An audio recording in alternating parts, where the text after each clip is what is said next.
Hello, David here. Just kind of explaining what the deal with this episode is a little bit. So due to me being on holiday and a couple of schedule things falling through, we basically got no new material for the EscapeGoat podcast this week. So to keep up with the release schedule, what I wanted to do, and what I've been thinking about doing for a while, is release the kind of like the unofficial pilot for the EscapeGoat podcast, which I recorded with Rich, who's been on several episodes already. You'll know him if you listen to those episodes. I recorded this with Rich in summer 2019, so it was over a year old now. I think it was about June, July perhaps. And then it was recorded in Rich's flat in Manchester. There's quite a very, very hot day. And it's actually one of because it's pre-pandemic, obviously, it's actually one of the few EscapeGoat podcasts, the only other ones are episode 1 and 2, to actually record in person. It was just me and Rich sitting face-to-face over a table with one snowball mic in between us. I think, given that, it's remarkable how much I've been able to clean it up and make it sound okay, although we did have windows open, there's traffic noises, etc., and it's very much a dry run. We're discussing the Game of Thrones finale and the Deadwood finale, so obviously those are two things that happened last year and were pretty current at the time. The Deadwood finale was very current, and now are less so. So I understand that it's kind of an exercise in odd indulgence and nostalgia to think that anyone will really care about these things anymore, but I think it might be interesting. There's a few markers of the fact that we're out of time now. There's a bit where I refer to the Game of Thrones prequel series thing that was greenlit and now isn't happening anymore, so that's an obvious dated element. But I hope if you're a Game of Thrones fan or a Deadwood fan, you'll find something interesting about the kind of proto-goat analysis of these two episodes of television and kind of the end of these shows that we enjoyed. So I mean, think of this as our if you're a Star Trek fan, think of this as the Menagerie, if you like. I hope you enjoy it.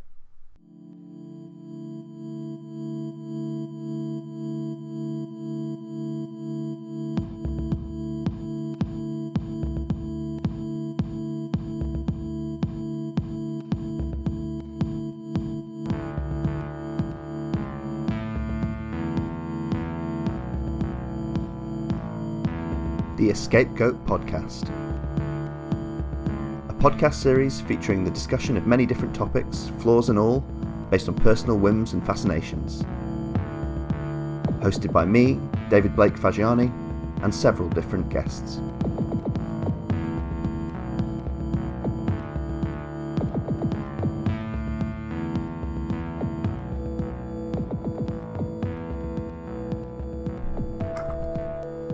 Okay. This is David Blake Fagiani. Oh, do you want me to introduce myself? Okay. Why not? And Richard Gilbert.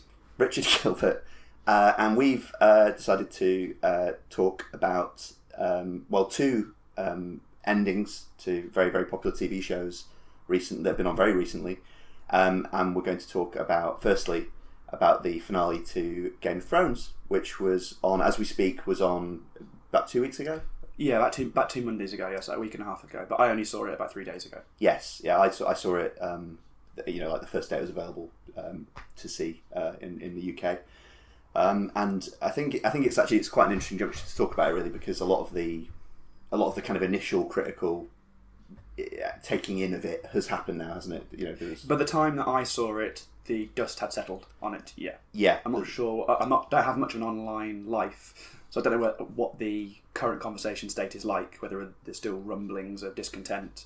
But by the time I watched it, I knew pretty much that it had been divisive, for example. Yes, well, I think it's been cumulative, hasn't it, over the last series, because there's been I think we'll end up sort of separating the chat about the last season as a whole from the finale, because there was a lot of divisive critical opinion about the last series as a whole, and indeed the last few series, and then the finale went in a couple of directions or couple of resolution points that people also found problematic or to celebrate. There was a whole bunch of opinion on it.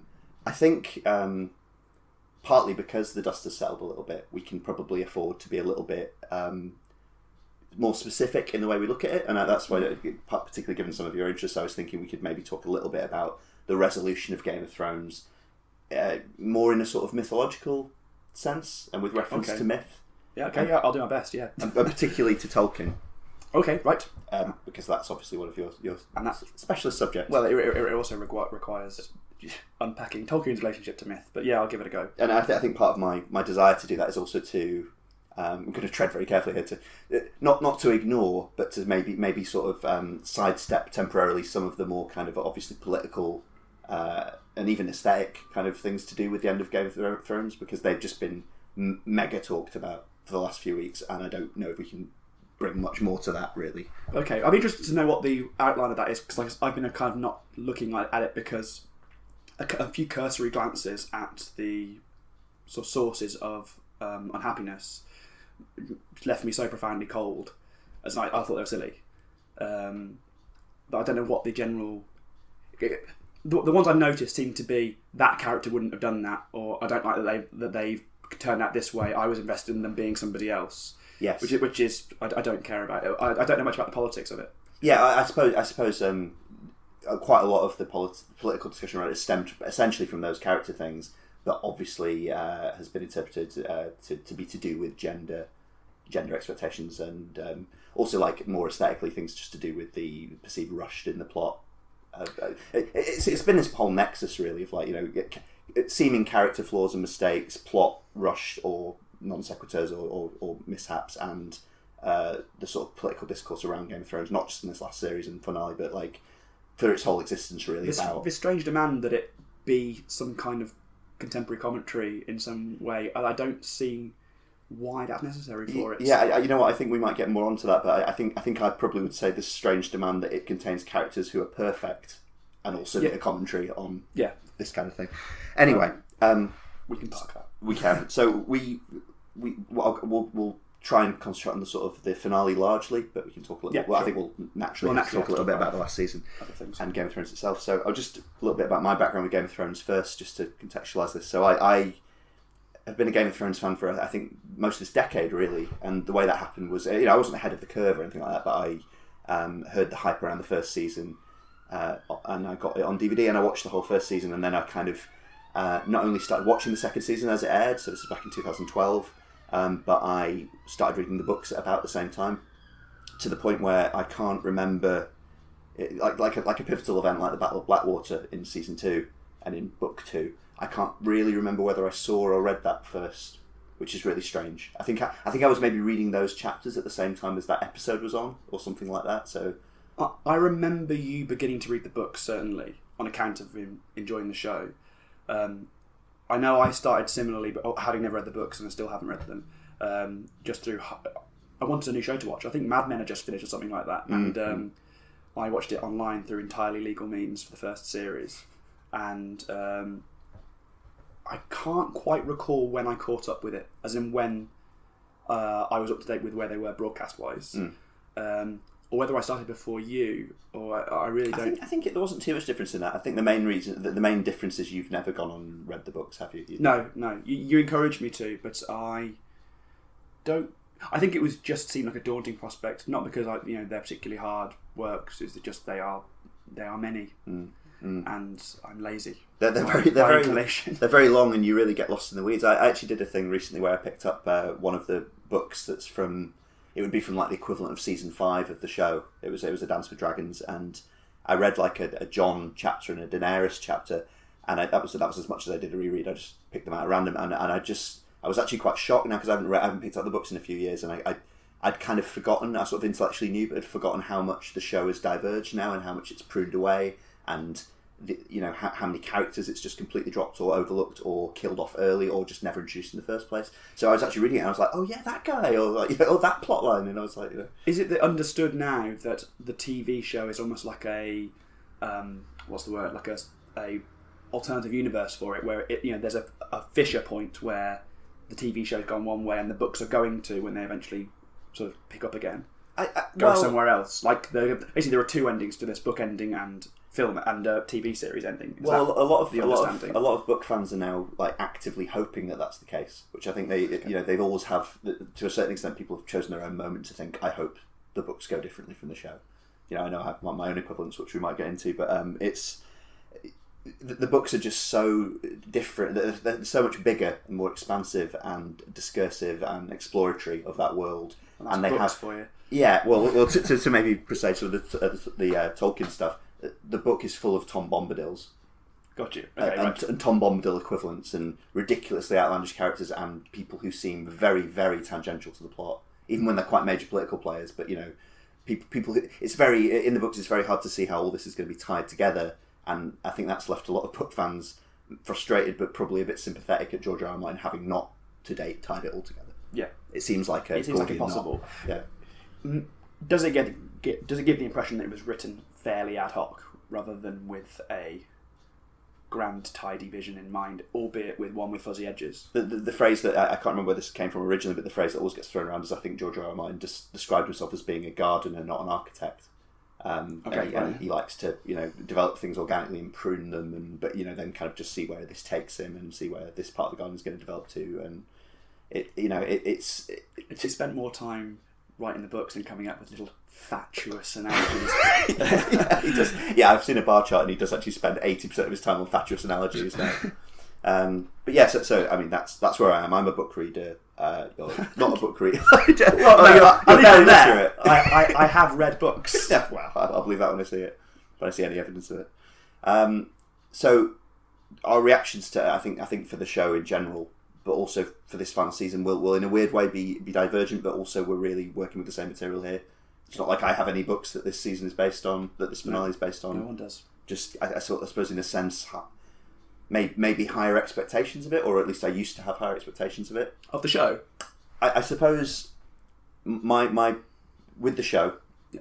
Since it, and at the moment where it left the books behind, and it wasn't really a case of one episode was that point. I got over the course of a season, it complicatedly left the books behind. Yeah. Since then, so I'm talking about sort of season 6, 7, 8, this final one, I've had to accept it, I think, for what it always really was, which was a condensed, skimmed diet version of the books. Yeah. I've just had to think about that in a slightly different way, I guess, because it's all I'm getting.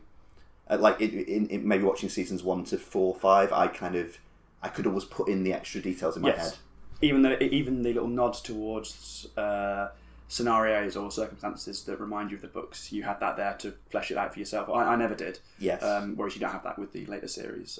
That's why I think I had lower expectations for the show, and I really enjoyed it, but never quite saw it as this as rich an experience of world building that everyone else seems to. Yes, I think that's the books doing a lot of the work that I wasn't getting. Well, the things I've struggled with, there's a really big obvious example, but there's been loads of like tiny minor examples and almost like fractal examples of this. The more the things have happened in the show. At the end of season 6 of the show, when Cersei blows up the Sept of Baelor, and she's taking a whole load of cast members with her and political rivals, but then it cuts back to King's Landing after a few other scenes, and she's just queen. That was a moment for me where I was like, okay, pragmatically, I know that's how power works. Essentially, you have the power, you're on the throne, you have the army, whatever you are queen. That's happened throughout history. That's not an unrealistic thing, but just the books have so much about the dynastic, at least surface legitimacy of things, and obviously she's been proxy ruling through her sons who have surface legitimacy, and now suddenly, I'm not saying it's even illogical. She's just queen, and you don't see anyone dissent to that. It did seem slightly, what's the word I'm after? Cheap to have had a season's worth of political machinations to make this work legalistically. The practicalities of her Lannister rule, with working with some kind of legal framework that people will accept, and that being one of the obstacles that various characters have to overcome. You go through that in quite densely. And then the resolution is we're not looking at that anymore. I can see why you do that as a writing point of view, but it seems almost like you've made a rod for your own back and then decide to get rid of it, having been pointing at it for 3 or 4 seasons. I think it almost felt. I mean, again, I don't want to get too onto the season 6 finale. We did discussing the season 8 finale, but I started it. So yeah. I think you meant to sort of, with that particular plot point, you meant to kind of think that Cersei is so scary now. And that goes to everything from her action blowing up the Sept to the fact she has the mountain at her side, I guess that's almost like her dragon, isn't it? That's Yes. like the supernatural reason why she's scary. It's one. I didn't really object to it because I did, have whatever mental alacrity to fill in the gaps myself. You realise that this is essentially now gone into a sort of almost like coup territory. Yeah. And she has the biggest armies and the scariest henchmen, and most opposition is dead, like in a coup.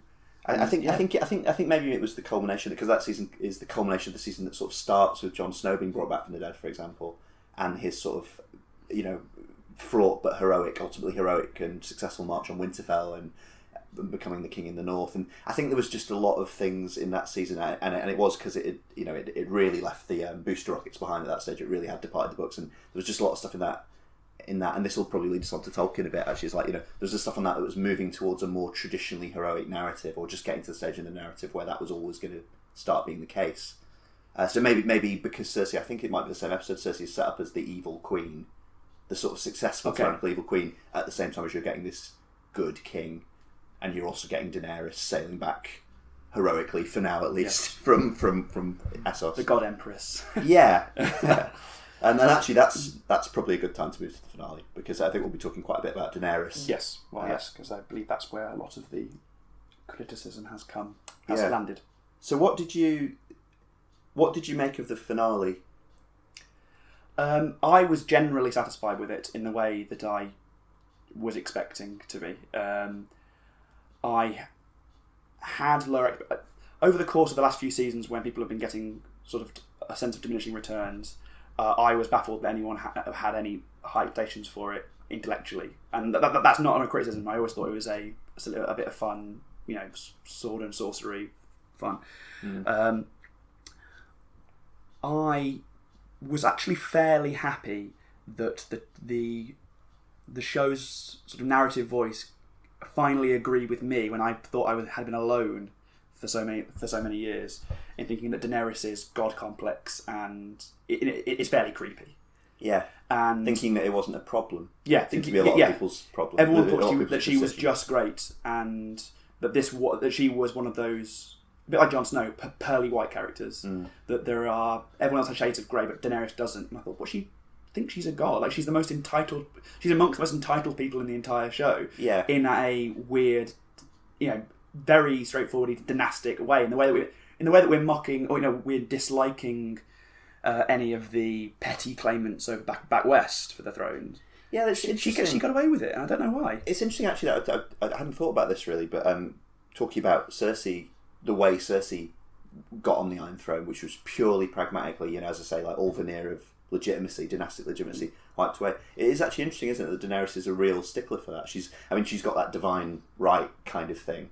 Although I don't know if she ever talks about it in exactly those terms, but she's got that attitude. But also she is, she believes she's on the rightful line to the throne, and it's actually kind of interesting, isn't it, that in that last season, the turn that seems to drive her to a sort of final character arc, it a whole bunch of things, but is partly triggered by finding out and believing that there is someone alive who has, by her own terms, has a better claim to the throne than her. Yeah, and that being a useful little turn to take to show that there is actually beyond this something, power mad about her, and that can be explained by her experiences. She's gone through, being called a saviour, a almost messiah-like stadium by several peoples of the East, and doesn't like it when she isn't worshipped whenever she arrives in a new place. And I can't believe that it took that many seasons for people to.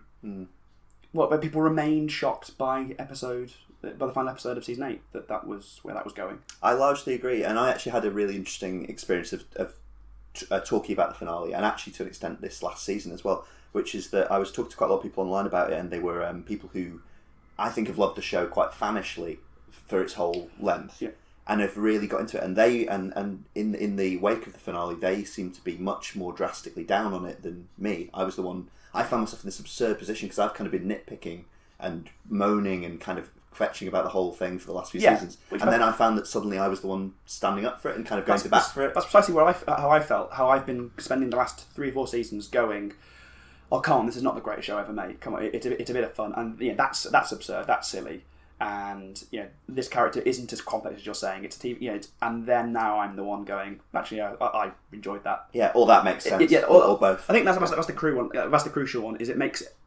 There's a couple of exceptions which you can talk about, but generally most arcs where they end, I agree with. I think that's where that should have gone.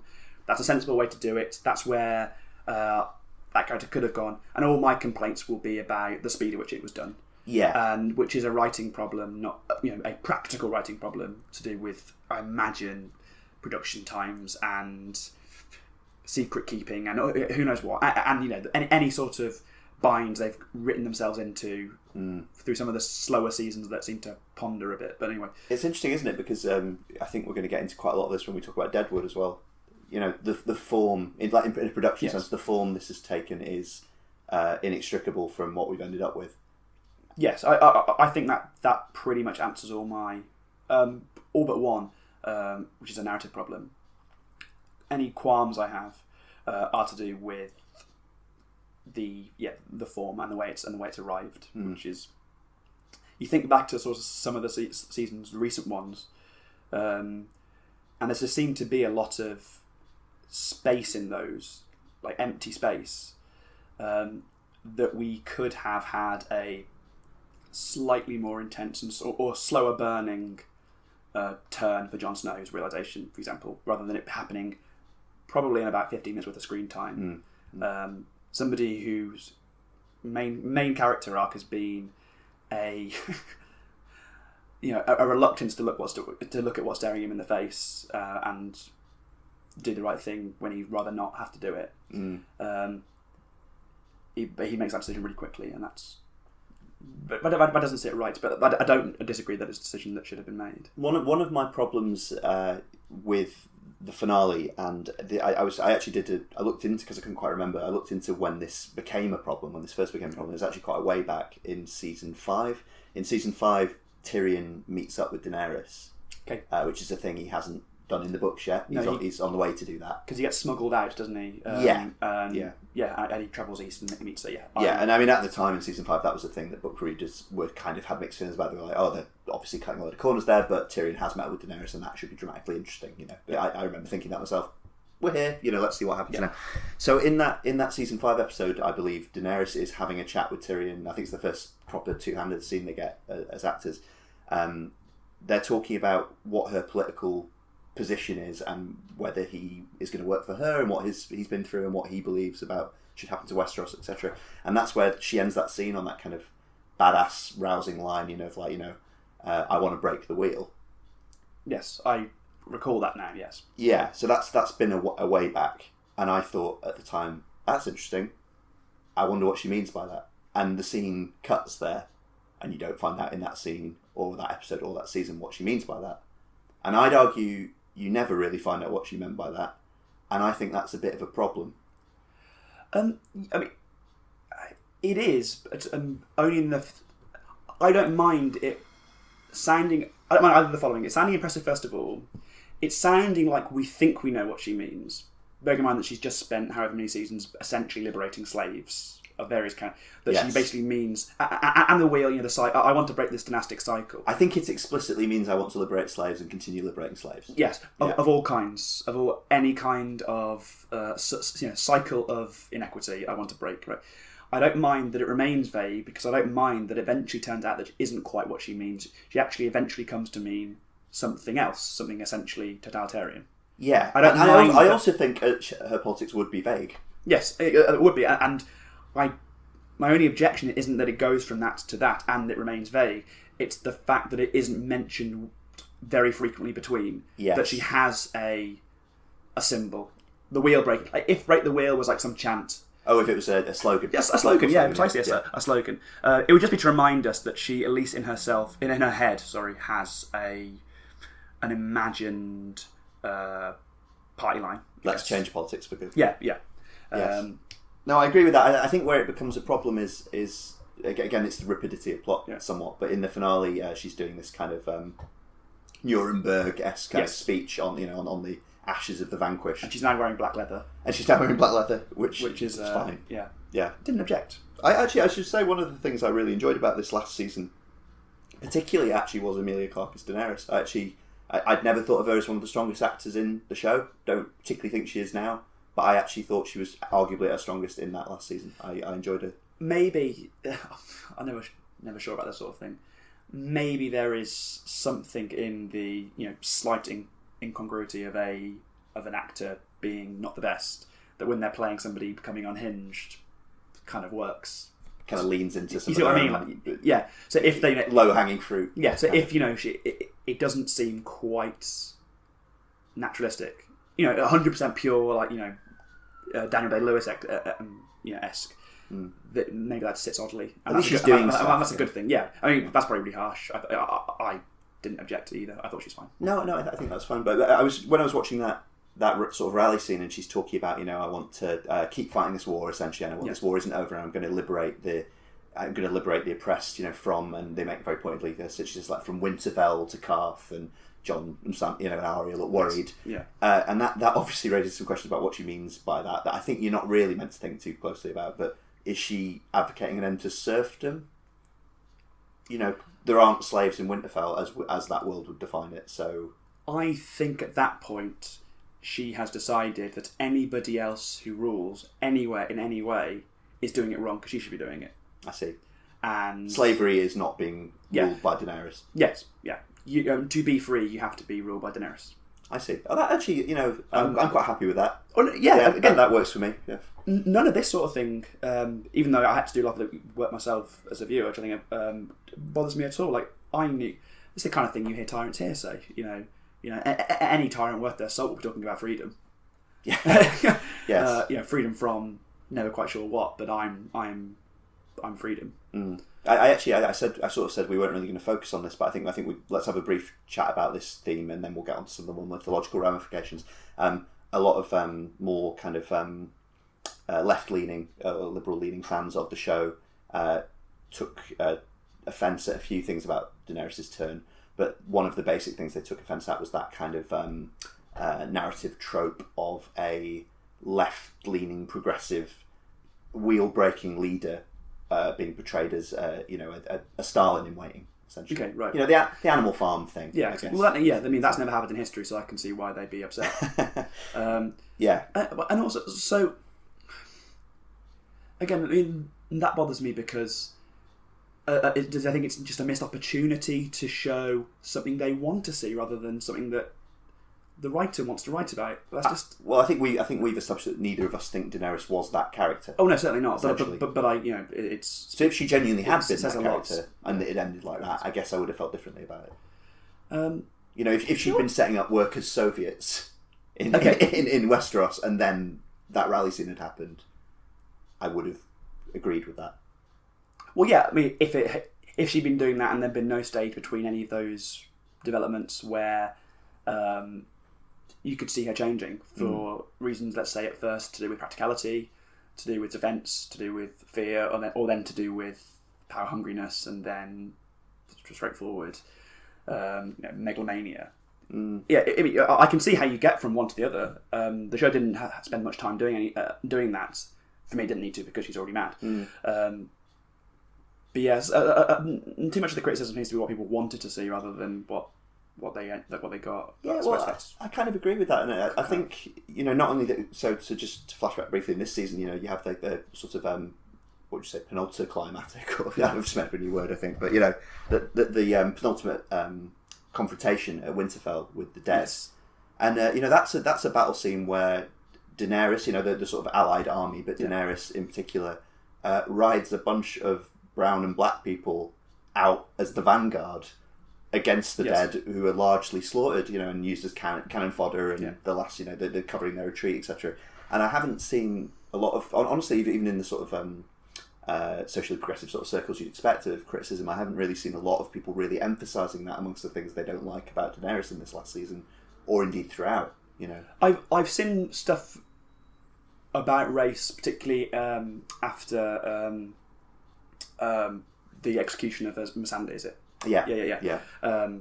something along the lines of, well, why does Game of Thrones hate all its black characters? I was like, well, it doesn't have many for a start, which yeah, sure, but it doesn't seem to like any of its characters. To be fair, everyone gets a hard time, and again, too much of the writing and criticism about it being this strange trend that I don't quite understand. I'm happy to be talked round to that. All shows should be doing some kind of social justice work at the expense of whatever they wanted to do in the first place, whatever stories they wanted to tell in the first place. Shows are seen as irresponsible. Yeah, precisely, which is a slightly sort of bowdlery to me. I mean, bowdlerising, but again a bit Dryden-y. That every work should be doing social work. Yeah, and well, if you take Grey Worm, as a I think fairly underdeveloped character, but yes. if you take him just what he does and learns and the ways in which he changes in that last season, some of which are also rushed, I would say. Yes, certainly. My head, I won't get this indulgent very often, but like my sort of the way I thought the plot could go, and I thought it might go after the Battle of Winterfell, was that Grey Worm has been in this battle and he's seen that Daenerys has sacrificed a great bunch of the Dothraki and his unsullied brethren to win this battle. I thought that a way the story could go is that Grey Worm ends up assassinating Daenerys or otherwise betraying her because he's seen that a lot of her rhetoric is surface level and a lot of this freedom is freedom to die for another person. For her. And how is that progress? I thought that was the way it goes. I actually don't mind the other way it went, in which he just becomes more and more battle-hardened and bitter and revenge-seeking because he has this more trauma happen to him. Yeah, it's more trauma, and you've been through a lot for this. You're pretty invested. Yeah, and I didn't really object, apart from what you said. It happened so quickly. It does, and it actually is pivot back to being a kind of peaceful actor and sort of willing peace broker at the end. Then one of the seems like diplomats, the unrealistic thing. One of the diplomats with his own point of view, yeah, certainly. But no, I'm not. The reason that I'm having pause about the Winterfell battle is that even if all the Unsullied and the Dothraki were pretty much slaughtered, it just does seem that because that was a battle against the dead rather than it being a dynastic battle, that you wouldn't feel that was a particularly personal one for Daenerys, unlike King's Landing. That was for her to be in charge. Whereas if you're gonna if you're gonna fight to the death, and it might as well be sort of an apocalypse, which is another thing that the show did wrong in a strange ordering of its climaxes. It's odd to have one which is essentially framed as the apocalypse that is overcome, then immediately ignored. Pretty much, like there's no myth making about that afterwards. There's no further sort of three-eyed raven journeys into the past to discover more about the significance of this, who these people were. I know there's an origin story for the White Walkers, but beyond turning everyone dead, what their motivations for suddenly choosing now as a time to attack. There's a really funny done, line, and then it's a petty one. There's a really funny line in episode 4, which is immediately after the Battle of Winterfell has been won, and it's the one where everyone's at Winterfell and they're all in the feasting, to celebrate. Yes. And Tyrion and I think it's Davos are off at the side, and I think it's Tyrion says so we'll never know what the what the Night King wanted or what the motivation was there or how the Red God helped us out there. And I think Davos says back, I don't think thinking about that's going to make you any happier. And that was one of those big, fuck you audience moments I just heard. And I didn't even mind it. I laughed out loud. I was like, okay, the message understood, show. Yeah, no, I didn't particularly object to it. I don't mind questions being unanswered in anything I watch. It was just, it's the ordering. It's having that battle with those big questions, the big mystery battle, then followed by one which is essentially about very terrestrial matters. Yes. Well, I think this is actually a good point to pivot more to the mythological and Tolkien aping stuff, because I think the fact that we've kind of mentioned just now that the show essentially has two climaxes, and they're both big, epic, meaningful climaxes, but of quite different, let's say of a terrestrial and a supernatural nature, and that obviously differs a little bit from Lord of the Rings. In a number of ways. And I wanted to preface that with one of the reasons I want to talk to you about this, apart from your Tolkien kind of lore, knowledge and opinions on how that works, is George R. R. Martin is very influenced by Tolkien, has written explicitly about how he is influenced by Tolkien, and how A Song of Ice and Fire and Game of Thrones' adaptation are trying to riff on Tolkien in a whole bunch of ways.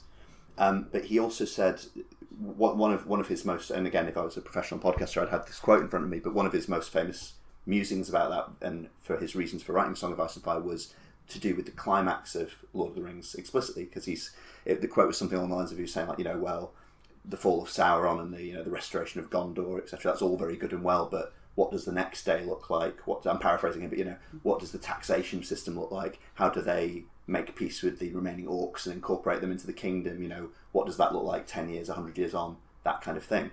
So I think by saying that, and by declaring that his work and its adaptation, at least a little bit, have to be concerned with that, or at least if they aren't concerned with that, and with that kind of augmentation of Lord of the Rings, what he sees as sort of shallow or ending, shall we say? Yeah, I they failed on their own terms. I disagree, but yeah, I see what he means.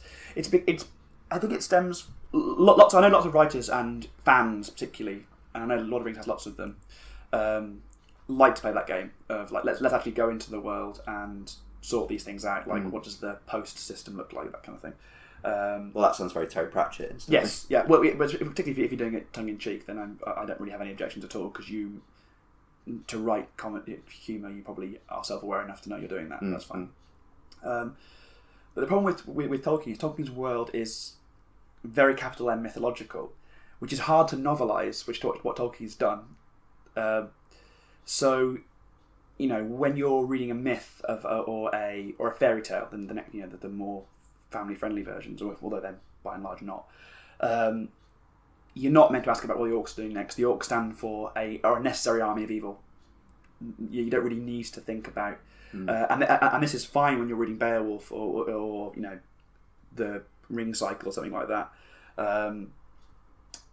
But the moment you novelise it and you basically give characters inner life and see what they're doing day to day, which is what Lord of the Rings is, you are instantly provoking those questions about what's happening left and right of the narrative view. So Tolkien's made a rod for his own back there, but I don't think that they are interesting questions to ask, but you have to concede that if you do, you're no longer doing myth. I suppose Tolkien, not just Lord of the Rings itself, but through having a prequel book to it and having the Silmarillion exist, it is all myth and he's playing around with myth, but he also posits it as kind of a history, doesn't he? It's kind of a history of events and a war. So it's very hard if you're seeing things at least through the lens of this is at least partly a history. It's very hard not to say what happens next, isn't it? Well, it would be... Yes, certainly. The moment Tolkien stepped into his world as a novelist. So, because Lord of the Rings is... I think it's kind of framed in the Legendarium as being the Red Book of Westmarch, which is an in-world book of Bilbo and Frodo's adventures. But that you can just read Lord of the Rings and know that doesn't make sense, because no one writes their memoirs in that way in novel form. They just don't. The Silmarillion works that way, because Silmarillion reads like it is a found text of the Elf Bible, or that could exist in world. I should say I'm not a person who's read the Silmarillion. But I have many times. Yes. I prefer it just because it does myth better, and I happen to be into myth and things. It is not the better book. Right. It's not the easier read. But it's not the easier read, and most people don't prefer that. Most people don't prefer, do you want to read a rip-roaring yarn, or do you want to read one of the dry passages of the Bible? Then they'll probably choose the novel. It's interesting actually that George R. R. Martin, and this can't be our main focus here, but George R. R. Martin has himself written prequel stories to the Song of Ice and Fire series. And they tend to be lighter-hearted and a little bit more... Well, there's a whole bunch of Arthurian kind of stuff in them, but they obviously... They could stand to be analogues of The Hobbit. They take place like a couple of generations before the events of Song of Ice and Fire. But he's also written a hell of a lot of material that's set hundreds of years before about the sort of Targaryen conquest of Westeros and that sort of stuff. And that's written largely as a history, sort of a found history from a maester. And there's also... I don't think in as much detail, but there's also hints in the books about... a more primeval history, the kind of quasi-mythological history of Westeros to do with the founding of the Wall and the Long Winter and things like that. And that seems to be, I believe... That's Silmarillion, yeah. Not only is that Silmarillion... not only is that like that, but I believe that's what HBO are basing this prequel series that's going to be coming out on, is the longer ago is there a stuff. prequel series coming out about Game of Thrones prequel series? I believe as early as next year. That's news to me. It's in development. I think maybe Robert Carlyle's in it. I don't know. But anyway, what I mean is like the mainstream. I doubt that can be as big a success as Game of Thrones. I don't even know what that would look like. But in mainstream culture, we'll know more about that next year, and everyone will have an opinion on that and how that's been harvested for better or for worse. What I was going to say, coming back to the finale of Game of Thrones and the way that just wrapped up. I suppose I'll start with my sort of shallow recognitions, and maybe if I throw a few things at you that I saw as maybe references to Tolkien or thoughts about Tolkien or kind of those attempts to problematize the relatively neat wrap up of The Lord of the Rings. Okay. Basic one, when everyone goes away at the end, Arya is leaving on a boat for the West. What I said. Because I never saw Game of Thrones as being in the myth-making business or in the legend business, as it being a magical fairy tale, basically a magical, not fairy tale, novel. I didn't see. I straightforwardly didn't think about it that way. I did see her going off to explore rather than to essentially when Frodo and the elves go west. They're essentially like it's like an apotheosis. It's like their deification. They're going to immortality, and Frodo's earned his immortality by being in touch with the magical artifact, basically. And well, they're also seen as on a more human level or your Hobbit level. They're seen as being too tired, right? They're kind of like they've almost died, and then they kind of symbolically die. Yes, but it's like they die, but they die in a very sort of special way that is saved for the immortals. Yeah, becoming the elect. It's yes, like they are welcomed in with the angels rather than a grubby little earth death. Like a normal too good Hobbit. For this world, kind of. Or too honoured for this world. It's if you look at most myths I know, Greek stuff. The best heroes get deified. It's a bit like that, I guess. And it's clear that they are leaving the world. Like when they sail west in Lord of the Rings or the Silmarillion or whatever, the world has been made round. It's one of the myth things. So mortals just keep sailing round and round, whereas you sail the straight path. Basically, you go to Valinor. It's a different world. It's heaven, basically, and that's where they're going. I didn't get that sense at all from Game of Thrones. I assumed Arya was going to find another country. It's interesting actually. Someone whose opinion I saw after the finale, they had a completely different read on it that hadn't really occurred to me. And they're someone who's lived in America for a lot of their life, and they were saying that they saw it as kind of a dark joke about Western colonialist history. That Arya is essentially becoming a sort of Christopher Columbus / John Smith figure. But that was much more on the front of my mind than anything Lord of the Ringsy. That. At this point where a new political settlement has arrived in Westeros, one that is still elitist and still aristocratic. In fact, they've actually made a joke about democracy being hilarious, which I did quite enjoy, actually. That was one of my favourite moments of the finale. Yeah. Because I was very worried that they might go down that path and make themselves look silly by going, oh god, yeah, right on. And I imagine a lot of viewers were praying it would be, because God, that'd be right on. But no, they stuck to their guns. This is basically a medieval world. Of course they're going to laugh at this stupid idea. My favourite moment in the whole finale was specifically in that scene when everyone's laughing at Sam, and you actually even see Sansa sort of smirk. Yes. Because she's I know Sansa's done a lot of problematic things as well, but she's a quote-unquote good character. Yes. And to show her being a bit more polite about it, but also that's completely out of her mental wheelhouse. Yes, no, I completely agree. Like even the characters who are meant to be... we're meant to be in sympathy with, and literal sympathy with. Also agree that it's hilarious. I thought that was weird because weirdly you could look at it as one of the more OTT kind of jokey moments of the show, but it's also felt like one of the most true and sophisticated. Yeah, which to be fair, that's not saying too much about Game of Thrones, I don't think. But I did really enjoy it. The reason I bring it up is because it will probably be a time when Westeros is feeling kind of proud of itself. Basically we've got rule down now. This is how you govern. Manifest destiny. And off west we go. So I am a little bit interested in the idea that they find the whatever planet that's called, whatever world it's called, they find its version of the new world, and who knows what horrors live there. Happened there with sort of a proto-colonialism. Yes. And what's their equivalent of dragons is. Yeah, that's a fun thing. I reckon wasps the size of houses. Giant wasps. I'd watch that as a sequel show. Imagine one of them fighting a dragon. You're welcome. Yeah, writes itself. I was actually good. So talking. I'm glad you brought up the kind of political settlement in Westeros, because one of the things that really threw a lot of people for six, and that they also saw as as much of a rush or as an unearned ending or illogical ending as Daenerys and all that sort of stuff was Bran becoming king. I just wanted to briefly touch on the sort of nature of kingship at the end of Lord of the Rings and the way that's seen as that Aragorn's kingship, successful rise to kingship at the end is seen as a happy ending. Yes. And what sort of king he is suggested to be, because again we don't necessarily have to fill in loads of what might have happened next stuff. A lot of us do. We just have to. Why is that seen as a good ending? Aragorn is a heroic warrior king who has just won a massive, or at least been instrumental in holding the line until a massive victory can be won. Well, yeah. Again, I think it depends on how you're reading it, which sounds like a cop-out. But what I mean is, if you're reading Lord of the Rings and wanting politics from it, then yes, you can see a couple of things that are straightforwardly true. Tolkien is a conservative royalist, which is a monarchist. He straightforwardly was. This reflects that, and therefore is bad.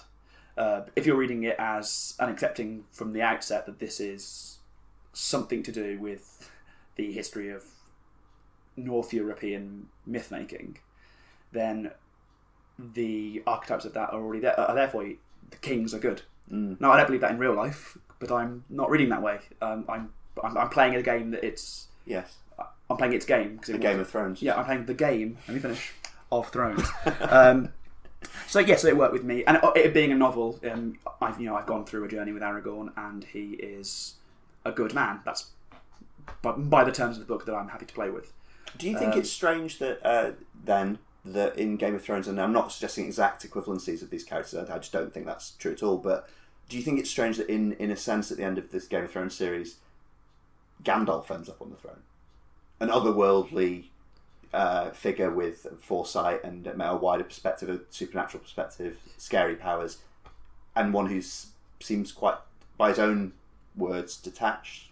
I'm not sure there is an equivalent of Gandalf in Lord of the Rings. Maybe because Gandalf's one of his plus points, one of his traits is that even though he is essentially an angel made flesh to go and do some good work in Middle Earth, is he is quite down to earth and humble, and he understands how people work, be they hobbit or man or elf. Hits people. He if necessary, only if necessary, he can send moths as messengers. Bran, however, would just take over the moth and fly off. But whereas Bran is meant to be like just a shell now for some of the powers beyond himself. Is Bran a human character who wants to be king? Is no, that ambiguous? No, I think well. Maybe some people know more about the mythology of the show, well, not mythology, the history of the internal history of the show. But as far as a viewer, I was concerned, having watched it, isn't Bran like basically some kind of supernatural spirit? Basically, a spirit now, almost like an earth spirit. It's a bit like the phrase Dr. Bran Hatton was thrown around a few seasons back to describe him, which I thought was funny. Yeah, I enjoyed that. Who's seen time either way, you can travel time, and that, funnily enough, erodes your humanity slightly, and all that's left is a shell. And it is a shell. It's Bran the Broken. Obviously, that's one of the names they gave him, if you recall. Yes, yeah. So I don't quite see it as Gandalf. I didn't rush though it was. I didn't object. I can imagine them, these quite backward medieval types being impressed by this otherworldly figure now. No, me too. I suppose this might come back to the breaking the wheel thing. Bran's kingship and Tyrion's nomination of Bran's kingship and the acceptance of it. It's posited as like he has the best story. He's this kind of inspiring figure in a different sort of way, and he will be just, and detachedness seems to be part of his justness. Again, this is something where we're getting no details of what will actually happen, and I'd say in that small council meeting scene you get near the end of the finale of Game of Thrones, you're basically shown that it's essentially going to be business as usual. And by business as usual, I mean a sort of almost like a reversion to the reign of King Robert. You've got a monarch who is now king, basically an absent king, and actually the seeds of constitutional monarchy within that. I think that the most progressive political reading you can put onto the end of Game of Thrones is Tyrion is becoming a sort of Robert Walpole, nascent Robert Walpole kind of figure. Yeah, it's something about King's Council rule rather than the king. Yes, I think what's strange about that, which I didn't quite get, was if Bran is basically a magic time travelling, all-knowing demigod, then what? But he's going to let everyone else rule, and he's going to go off and do his own thing, and think about things in his own way. What's the benefit of having this demigod king? Staying out of it optimistically. Yeah. I mean, that's clearly what they're hinting at, and I don't really object to it. It just seems that it's something of a waste, therefore, to have your... Apart from his usefulness as a symbol, the show has made it clear that he is powerful. He is wise beyond human reckoning. And him going... Is his wisdom saying, right, and I'm now going to let you get on with it, and I'm going to go and talk to the birds? Well, that seems to... The show sort of almost implicitly suggests that, doesn't it? In the sense I think he explicitly says it. Doesn't he walk in and and say something about, I'm going to do something else now? He's looking... He specifically says he's going to see if he can find Drogon. Yeah, that's it. Because presumably some sort of warging exercise. It's interesting, actually. I was just thinking of... King Robert Baratheon was an absent king, and he was mostly one who spent his time on whoremongering, drinking, hunting and hunting trips. Yeah. And we're actually suggested that Bran is going to be off hunting, in a different kind of way. Yeah. He's going to be looking for this mythological beast that's, also kind of half out of the world. And I do like the implication that Bran... I suppose it's... I mentioned Dr. Manhattan sort of facetiously a little bit, but it is that sort of Superman thing, isn't it? Where Superman is this all-powerful figure who is portrayed as heroic partly because he knows his limits. He knows his limits of imminence and involvement. Sort of like that Doctor Who vibe as well, where he is just, lets humans get on with it, is regularly disappointed, and shakes his head and goes, oh, I thought so. I wanted you to be so much better than you are, but part of my job is to let you crack on with that. Yeah, and I suppose actually you kind of, and God, I mean, we could really get into the political weeds here, but there you've got the kind of, the nobleman, the true nobleman, haven't you? Yeah. That kind of myth of the gentle aristocrat who doesn't need to get... It's almost like his role is to... And again, you hear modern political sloganeering, this is to just free up the space for people to succeed. Yes, I guess, yeah. I think the best you could take... Well, not the best. One of the interpretations is the understanding that if things get messy in the cabinet, I guess, he will come in and say, no, you're doing it wrong. And he'll stare at them in that unblinkingly, and they will realise the errors of their ways, and they will abdicate their responsibilities, or they will change, or whatever. And I think because you basically... Humans are getting on with it, but something divine has its hand on the rudder, I guess. And I suppose that is, insofar as there's a philosophy beyond just pragmatism, that is the sort of philosophy of constitutional monarchy, isn't it, as we still have in the UK now.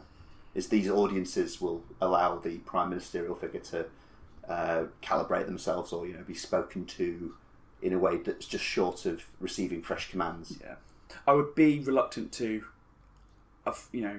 say the House of Windsor had anything approaching in supernatural foresight of anything.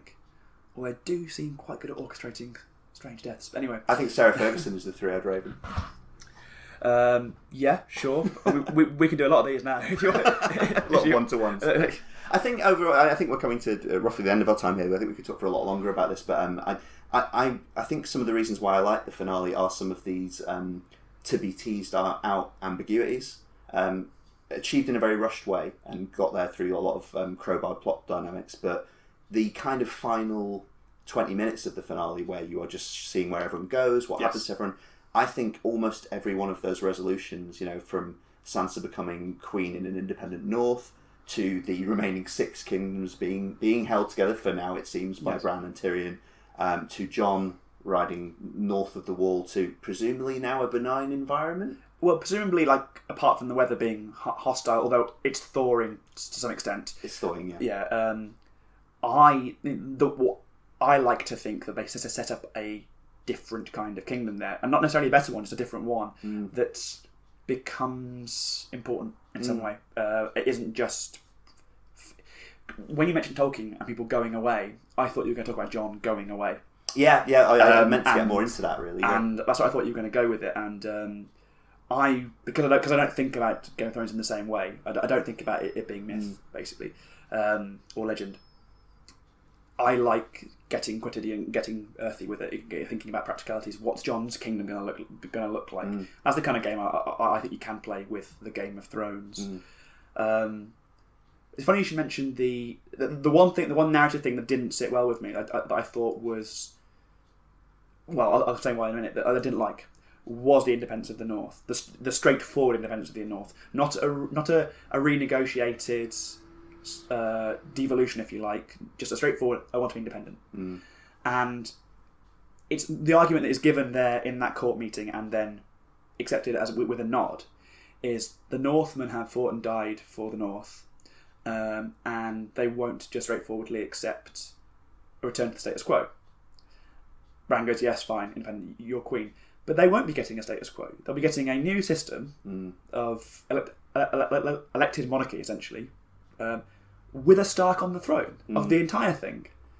I think Bran's one of those people like me, like when I'm at work and I'm in a meeting that's already lasted 50 minutes, I will literally just agree to any action points in order to allow the meeting to end. And I think maybe that was at that point in the meeting where it's like, sure. But that's quite a big concession. Although I do see that now as a worry for the future of Westeros. We just raise the big points at the end, and last bit of business, we want to invade Essos. Yeah, sure, mate. I think it was almost a narrative cheat, wasn't it, to have Bran be both the Three-Eyed Raven and a Stark, because Sansa was always going to, or at least they'd set up in the last few seasons, Sansa was always going to want nothing short of independence, and only literally her brother could grant that. Well, wouldn't it have been slightly more interesting, even in just a little, one of those not post-credit, but in that sort of final montage of where we all are, that Bran doesn't grant it, and there is a little internal Stark friction, and Sansa hasn't got everything she wanted. I think he just nods in the moment. He nods, and I like to see that as kind of like he sees all the dark implications that are going to come of this, or potential. He knows this isn't the end of the story. Yeah, sure. Yes. I always understand that the show is trying to say that Bran knows more than I do. Although I don't. Well, that's fine. I'm not sure if they ever actually explicitly say Bran can see the future. Oh, can he? Well, okay. Well, I assume. I think that's me putting my Doctor Manhattan stuff onto him. I think he's just very, very knowledgeable of the history of Westeros and can see the past.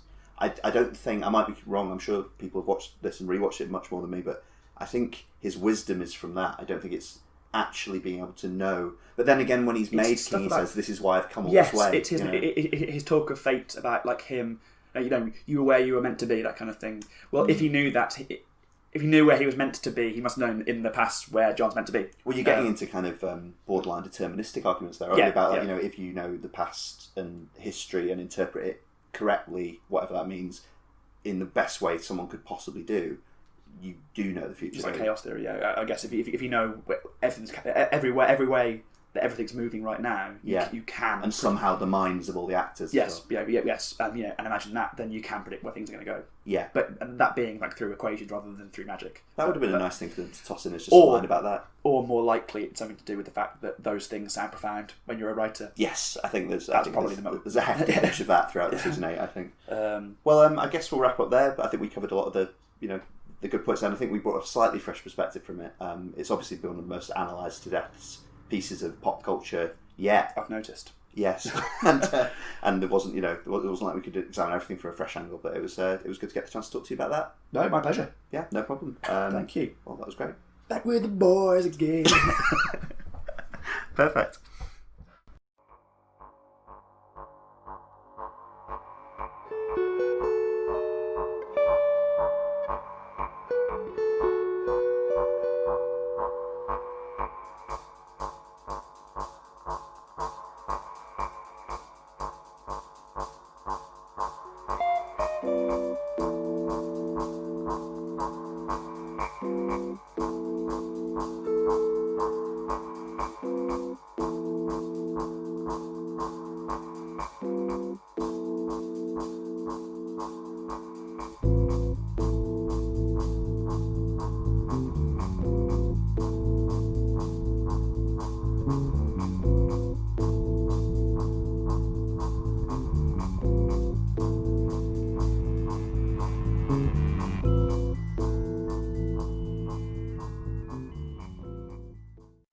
Okay, and we're here with the purpose of discussing a TV finale which has just aired very recently. I saw it yesterday morning. I saw it about 2 hours ago. Yep. So we've not had that much time to take it in, so it's very much going to be an instant take, although hopefully a fairly informed one because we're both massive fans.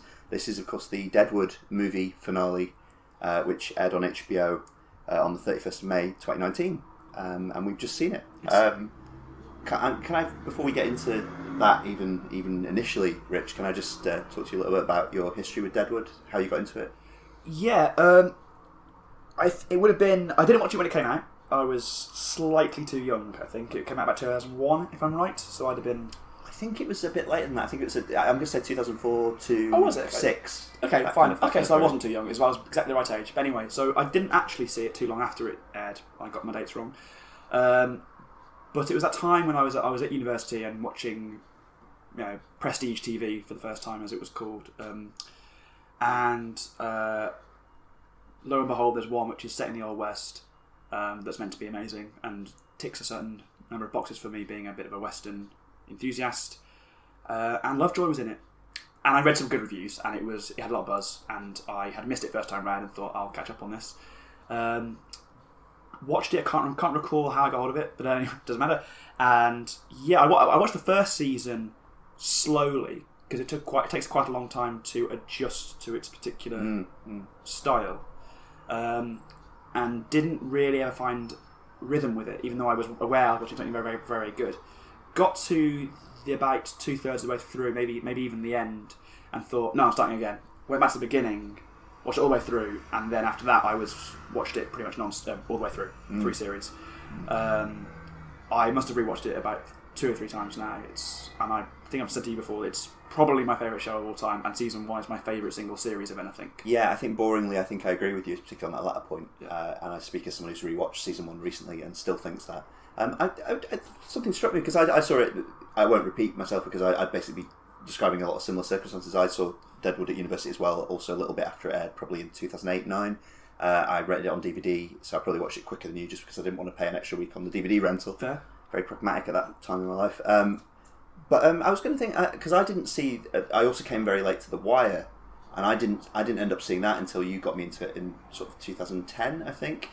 Had you already seen The Wire when you watched Deadwood? No. I watched Deadwood first, and I think it was quite soon after that I began watching The Wire, because I was on this sort of HBO kick, I guess, where it's if I'm at uni in 2006, we're looking at 2007-8, and so I'd have been in my early 20s and trying to probably look smarter than I am, and wanted to be on top of this trend of great TV shows that were coming out of at that time. Well, also, I mean, as you hinted there before, westerns have been particularly your bag for a while, haven't Yeah, I mean that's the one I chose. That's the reason I chose that one first. Like if you were someone who say watched Screen Wipe a lot at that time when it was fairly new, you couldn't help but notice that Brooker had done these sort of segments about The Wire, about Deadwood, and about other ones. And if you're going to pick one to start with, I think if you're a Western fan, then it just was a very simple decision. And I'm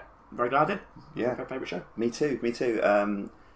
In preparation for this movie coming out, because this movie obviously has I know anyone listening to this podcast will know some of the story behind this, but just to very basically summarise, the Deadwood series proper took place over 3 seasons in the mid-noughties, and then was cancelled by HBO under circumstances which I believe are still slightly murky or contested, but are to do with production budgets, expectations, individual, the writer David Milch and his relationship with individual actors, and some of the financial management there. I won't even get into the weeds of that, and I believe a lot of it is still very much contested. It finally this year has come back for a one-off movie tie-up, which is necessarily different from, I think, any sort of conclusion that was originally intended for the show, in so much as that had been decided. Yeah, it struck me as odd when you were referring to it quite rightly as a finale, because it's the final episode of a TV show. But the fact that it's been however many years, a decade odd since the last one, feels like a comeback that then ends. So it's like both a comeback and a finale. It's a strange very, very odd, and that kind of colours how you watched it. because I wasn't quite sure how I should be watching it as a standalone film, as a loose end. I had very, very mixed feelings about the whole thing, and I won't get into it. So the way I wanted to approach this a little bit, I just said, before we even talk about that, I just want to talk a little bit about my recent rewatching, because I managed to make the time kind of in the last month or so to rewatch effectively the first two seasons of Deadwood. Basically, I rewatched, and I got almost to the end of the second season. I think, and this is actually interesting, and this will colour quite a lot of our conversation, I think. I got to almost up to the end of the second season, almost to the point where George Hurst appears. Yes. Almost, but not quite. So he's literally on his way to the camp, and I ran out of time, essentially. So I've not rewatched the very end of the second season, and I've not rewatched the third season. I've done a little bit of reading up, and actually today on the way to this conversation, I was consciously reminding myself, probably in the wrong order, really, after watching the movie, exactly how the third season tied up, and kind of some of the things that happened there, who left the camp, who remained in the camp, the resolutions such as they were to that odd ending to the third season. Yes, the one that felt like they had the handbrake pulled quite suddenly and had to end some way. Yeah. Yeah, because of course, this is kind of outside our remit a little bit, but some people like the ending of Deadwood as it existed already, some people don't like it very much, and a lot of people think it's unsatisfying and incomplete, which is partly why this movie exists.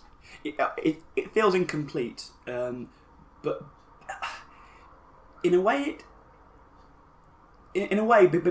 basically, it implied that the Hearst figure wins. Basically, that American capitalism and progress and stuff like that is going to inevitably win, and that, even though the details of that weren't made clear, it seemed pretty obvious because we live, we know that's what happened. So I was fairly satisfied with it. It was probably the least. Oh, sorry.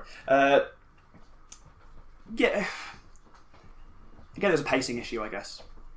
Yes, I'd agree with that. I mean, I really like the way the third series ends. I think it left me with an immediate, the moment the last episode of the third season ended, it left me with a what next feeling. There's no doubt about that. But I think that ultimately was quite a satisfying feeling to be left with. Because you know largely what the what next is. It's that you know what America eventually becomes. You know that the West dies. You know that the industrialists win. Well, that's interesting, isn't it? Because we were recently discussing the Game of Thrones finale, and we were talking about the idea of sort of historical resolution or lust for resolution. And obviously, Deadwood is, amongst other things, a period drama. Yes, isn't it? Really, straightforwardly, yeah. On some level, it's set in a real camp, and as you say, the United States exists. Yes, and we know broadly where that went. It features actual historical figures. Hearst is obviously one of them. So yeah, that it was never going to be able to be unfinished in that sense, was it? Although no. I think the movie, as we've just watched, leaves you with a few questions about adherence to historical fact. There was a point watching this film where I was having to do a lot with only an hour and a half. I was having to readjust back to its tone. Well, not its tone, its patter, which took some time. Also, trying to work out whether the fact that it struck me as not clumsy, that's far too unfair, but it was just difficult to get into that, whether that was true first time round, or whether they were trying too hard this time round to try and recapture some of that, which I think is probably the side I came down on. Although I think they solved that after about 10-15 minutes. I think they just started writing the patter a lot more naturally. Yeah, I think they sort of did. I actually, before we get into, because I think it's going to be an interesting experience, because I do have such mixed feelings about this. What was your feeling during the hour and a half while you were watching it? How did you feel? Okay, so I felt that I was doing a lot at once, because to watch it, to be satisfied with it, I had to work out what I was trying to do. So, and by the end, I thought I'd realised that what it wanted to do was, rather than carry on the plot and end it and tie up loose ends, was we're going to basically do a episode of the week with bring all the characters back, create a conflict, and sort of resolve that. But they resolve it in a way that is no better resolution than the end of the series 3. I still was waiting for either a straightforward shock break from history of some kind, some anachronism, yes, or a sort of a historically accurate political denouement, just some kind of and just yes, some kind of ending, so where you know what happens now and you know where this town goes next. Yes. I think you get less of that with the finale than you do with the end of season 3. Yeah, I think that's a really interesting observation, because I kind of agree with that. I think this is the tone I'm going to take on this is going to be a bit odd, because I'm a huge Deadwood fan, love it, and I just want to get kind of the adulation out of the way up front. Okay, well, I have plenty of that in storage as well, because I fundamentally really enjoyed it. Yeah, I really enjoyed it too, and but I think more than with a standard good episode of television I enjoy it. The reunion element of it just hit me right in the gut. Yeah, I loved it. It was such a joy to see everyone from start to finish. I was, like certainly for the first half hour, everyone who turned up, I was almost yelling at the screen to welcome them back. That is how I felt, and yes, I agree. Because it's just this strange. Apart from the else, it's just this strange bonus object, isn't it? Yeah, something we never had the right to expect to exist. That's why I feel kind of odd about what it chose to do. It's slightly odd. Again, I enjoyed it, that you're getting this thing we never expected, and therefore I thought it would in some way be exceptional. I don't mean that in terms of quality. I mean it would be some kind of exception to what had gone before. I mean, not just the age of the actors, but that there would be something that would shock the fans, maybe. A different layout to the world, different relationships that have been built, something different about it, and it wasn't. It was quite comfortable in where it had been in the past, and did go over the same ground again. It was another episode about industry and capital and civilization in air quotes, encroaching on this town and people, which is basically what seasons 2 and 3 are. It's almost bizarre. I think you sort of hinted at maybe a similar conclusion, but I'd almost have to, like, if I was ranking it as a conclusion to Deadwood, I'd almost have to rank it as like a C or a B. If I'm ranking it as a reunion finale culmination to Deadwood with all the kind of feel good celebration that involves, I'd A+.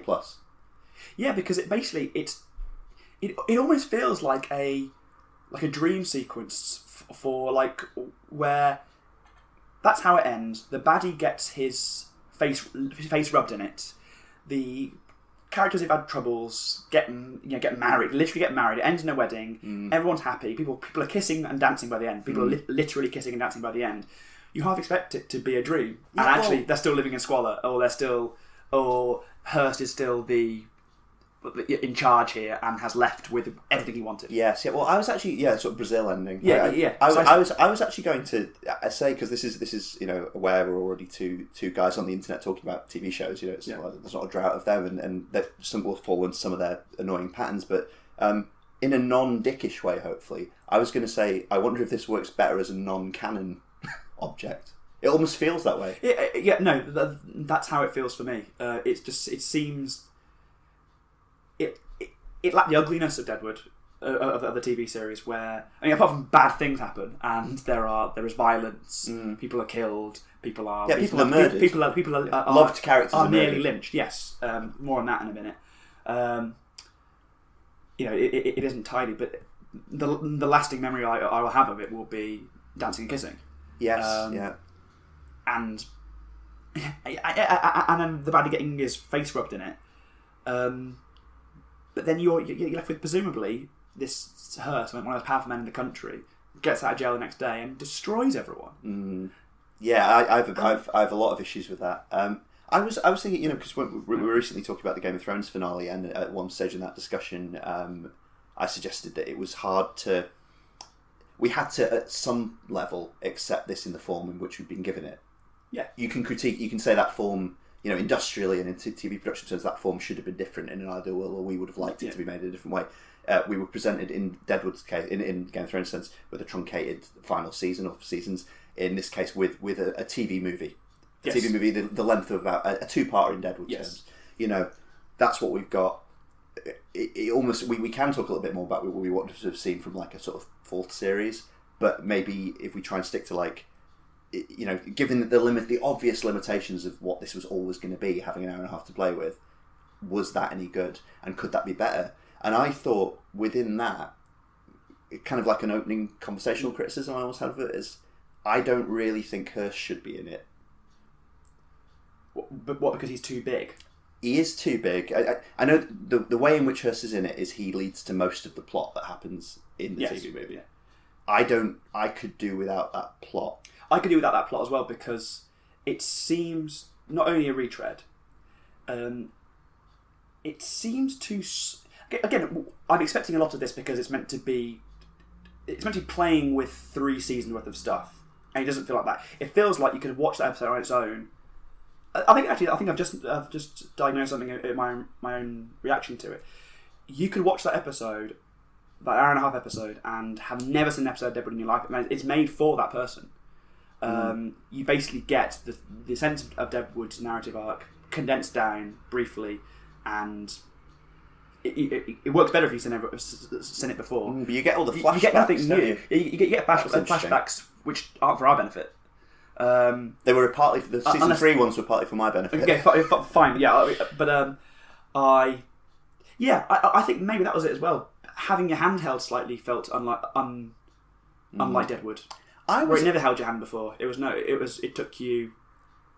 It assumed that you were competent enough as a viewer to follow it. I'm going to bring this up now, just in case I forget to bring it up later. But I was searching around as I was for the Game of Thrones finale. I was searching around to think of finales it reminded me of in Game of Thrones. I settled on the fact it reminded me most of the finale of The Wire, which is a whole other conversation. I thought there were elements in common there. I was thinking about what this reminds me of as any precedent that I've seen for anything like this, because it's quite an interesting kind of semi-unique cultural artifact. This reminded me a bit of the League of Gentlemen special that they did about 2 years ago. Oh yes, I know. I never saw the end of that. Not because I was I had some objections. I just never got around to seeing the end of it. Yeah, no, I'm lazy and. I watched it, and I suppose they've got surface level things, haven't they, as well? Like a train returning people to this very distinctive little town microcosm, where the rules of language and lots of things don't seem to apply like they would normally would, and and the beloved characters are all returned and seem in a kind of stasis in some ways. That was my sort of into this as well. I'll talk more about Hurst in a bit, but didn't this feel? And I thought particularly in the very early goings. But didn't this feel, for something that's moved on in the world of Deadwood as much as it has in the real world, the actors have all aged roughly in tandem with the characters they're playing, etc. I think it's set in 1878, was it? It's the year 1888. Yeah, so it's the year of statehood. It must be the start, isn't it? It's the year of statehood. So I believe things have moved on, a good 10, 11, 12 years from the end of Deadwood. Yeah. It felt bizarrely, and this in the first 10 minutes, I was actually starting to really worry. I was thinking this is going to be a bit embarrassing, because the early scenes that you get, I think amongst the first scenes you get in Deadwood back in the TV movie, are at the Gem. You're at the Gem and you're with Swearingen, and the Doc's there, and Dan's there, and Johnny's there, and it just feels like, almost to ludicrous degrees, almost like you're watching a Saturday Night Live sketch or something. They're just all still there, doing the same thing. Yeah, like it's been in stasis. Rather than I think that's what I was expecting. I was expecting more change. I was expecting more change. And them to have the bravery to go, yeah, it's changed, what do you expect? And then, yes, you'd get the fanboys going, oh no, but I preferred it when the Gem was dirtier.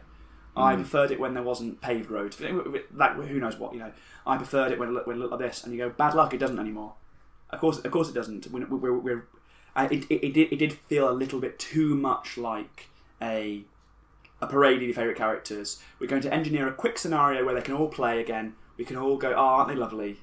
Or isn't he funny? Isn't the dialogue? Isn't our way of writing great? Everyone gets to do their bit, so E.B. gets to look through some holes in a wall. Yes, I thought you'd enjoy that. Yes, of course it is. It's my favourite. E.B. Farnham being my favourite character in anything ever. Yeah. Trixie gets to mouth off when she should keep her mouth shut. Yeah. Al is also in a very, very theatrical way. Yes. Bullock can't help but do the right thing, even though he hates himself for it. All these things. We get to see them all in a row in a plot that seems to be engineered just to get this done in an hour and a half.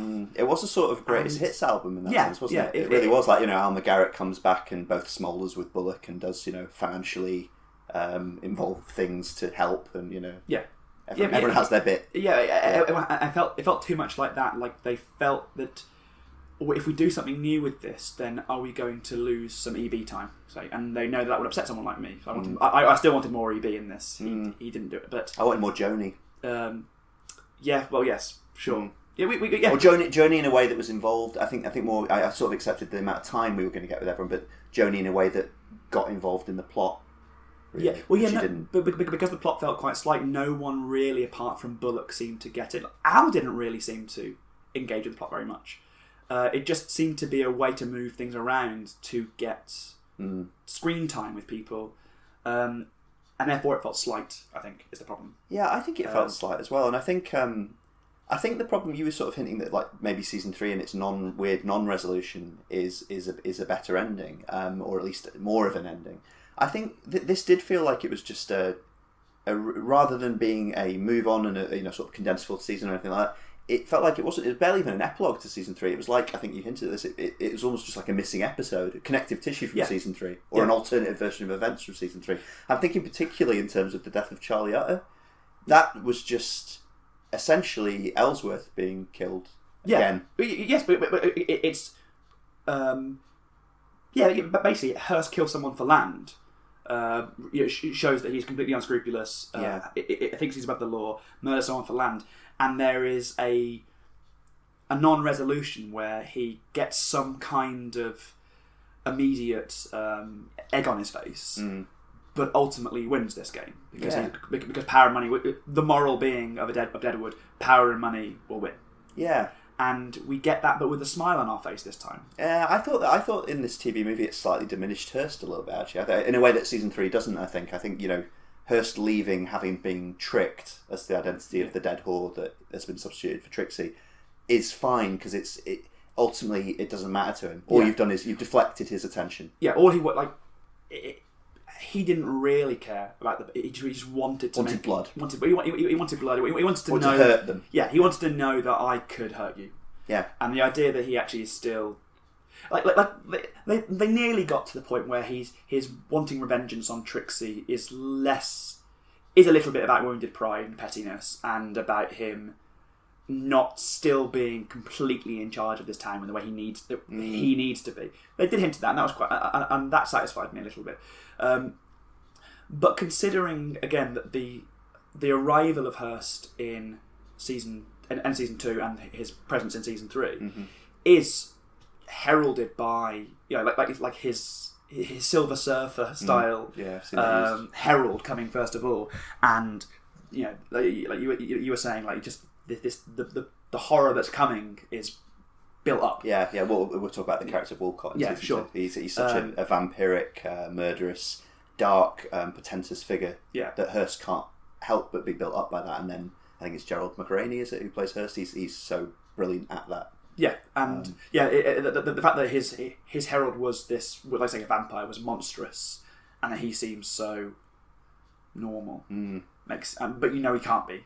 Yes, is a nice little game. Yeah, but it never goes. His villainy never goes completely OTT. At the same time as it's always seeded with this kind of like very edges of supernatural. The boy the earth talks to. I'm having a conversation you cannot hear.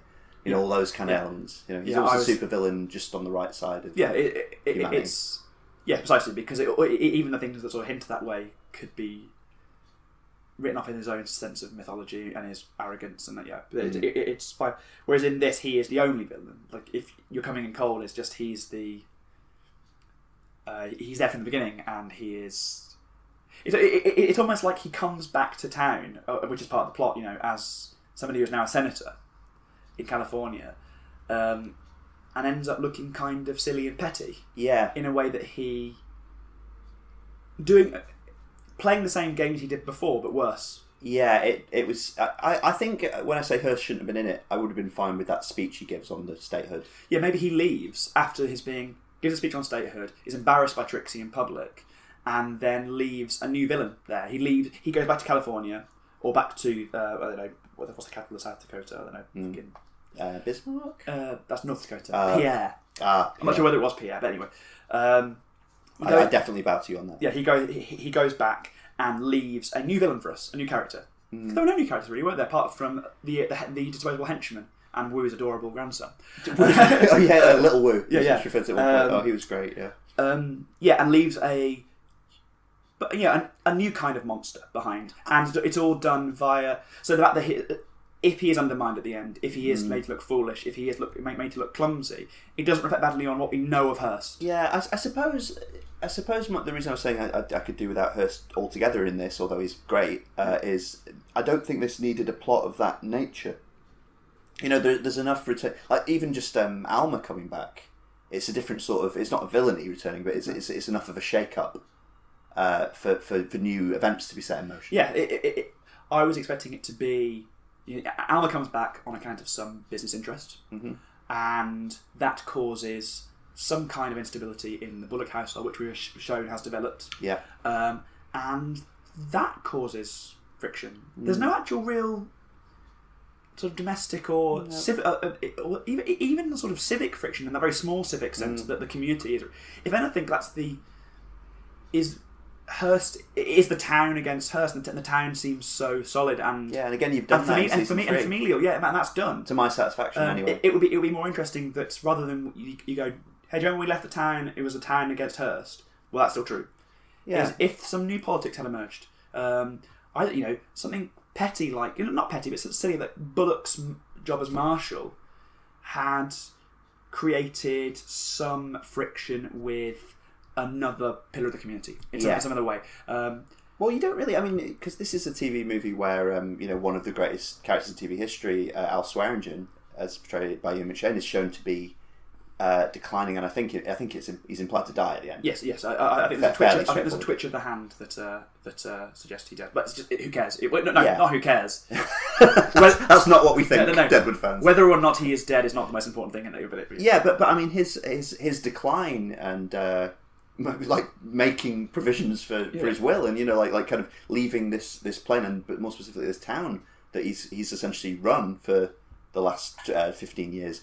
That's enough to hang the plot on. Yeah. Why do you need more than that? And wouldn't that have been brave if the first, say, 20, first act was some kind of tension between Al and Bullock, of the classic kind, in that sort of, you know how this works, right? This town is actually barely holding on to its peace, in spite of and Al still not resisting the encroachment of law and order, and that actually having an effect now. Like, he can't be as lawless as he used to be. He can't be a law unto himself, and he's declining. And he dies.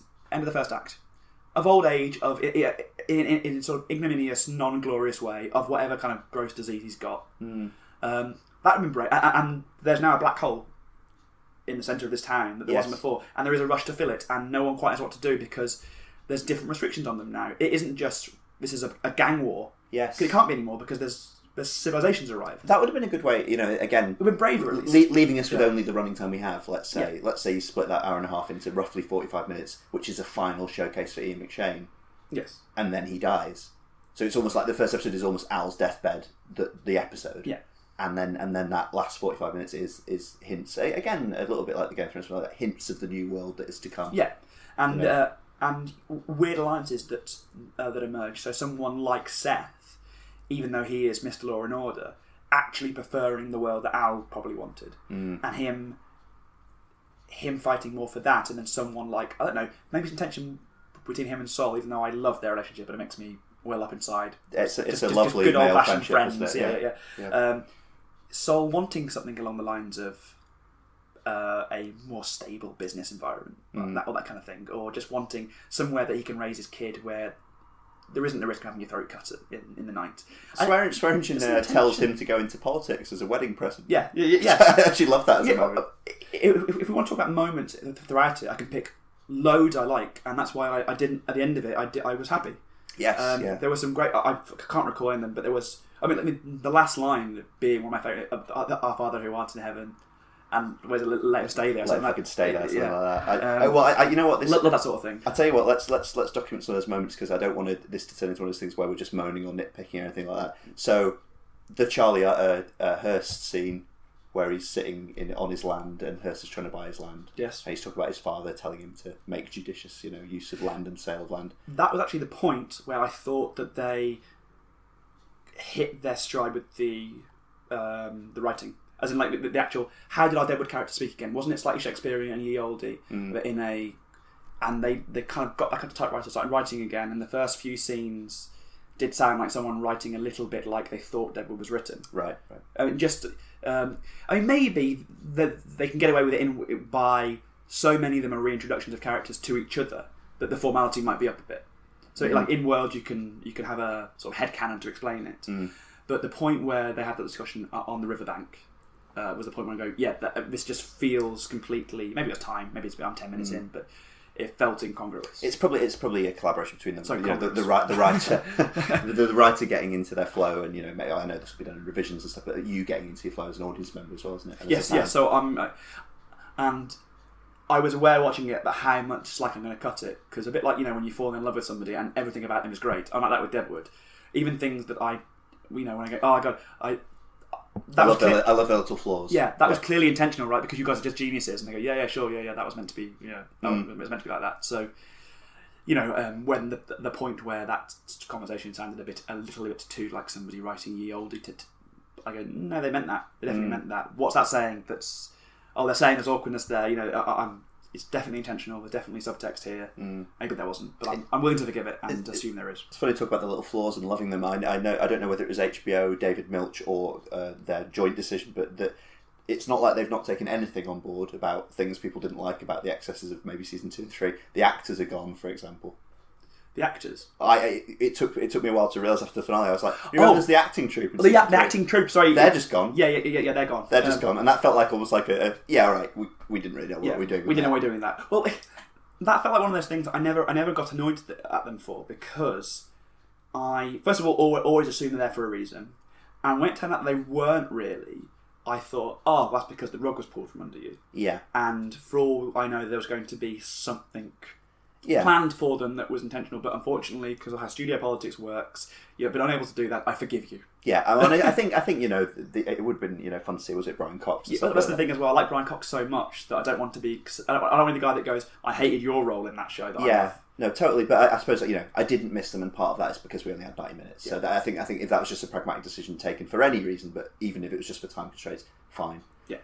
I loved a couple of bits where I like almost squealed because I was so happy. Was the reintroduction of Charlie Utter, and then I think because his looks changed a little bit enough that it took me a moment. Yeah, me too. And I was like, it's Charlie Utter. And then I think shortly afterwards, it might be the same scene when Alma gets back to town and she's got a travelling companion with her, and it's Sophia. And I just realised I hadn't thought about that. I hadn't thought about Sophia coming back and being an adult now.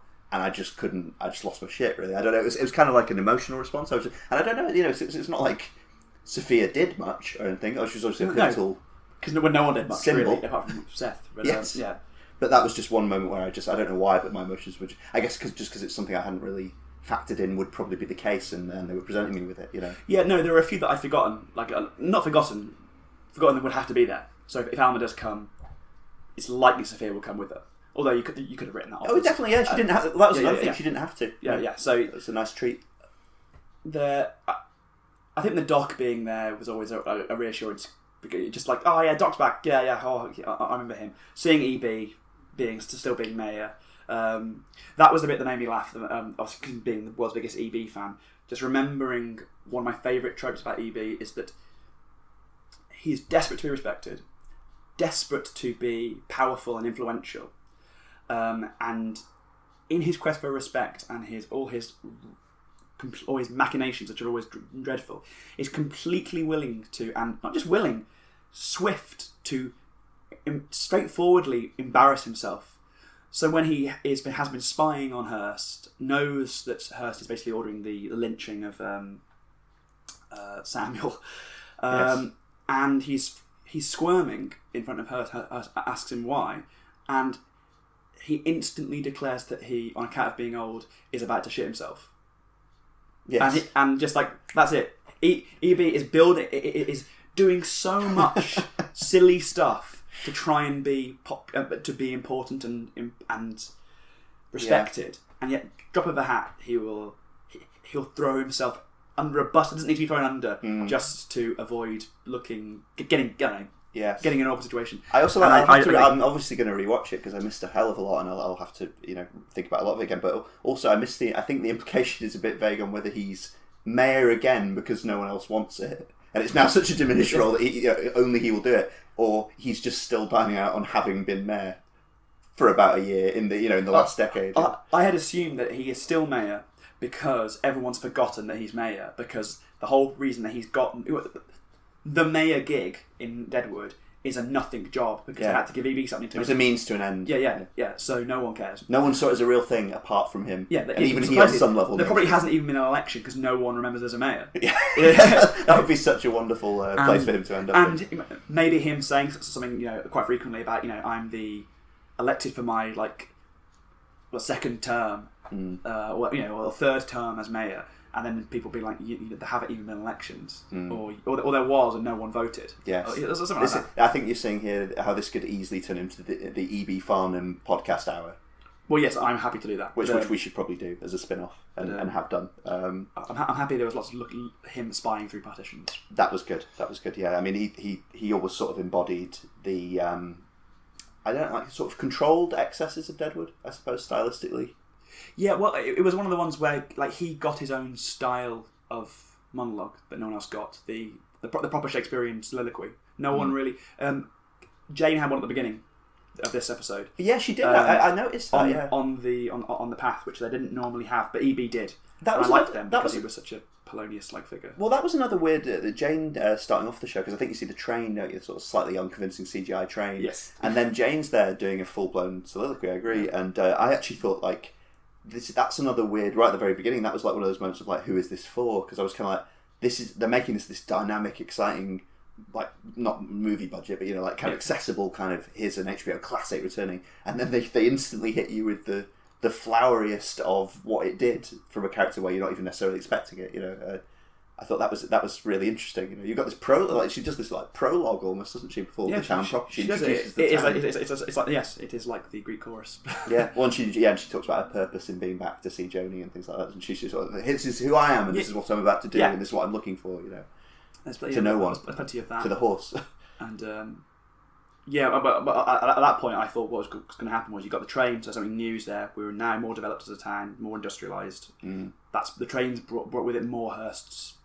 Blah blah blah. But Jane's still Jane, and how these things clashed up, but it wasn't quite that. No, I think I said we'd sort of try and critique it on its own form and its own terms, but I suppose you are getting into a little bit of what would season 4 have looked like in say 2007, or what would a full season 4 reunion, unlikely as that is in this year, be? I think that's what I was expecting. An hour and a half version of everything we want to do in season 4. How can we do that in an hour and a half? And basically we got season 3 in an hour and a half.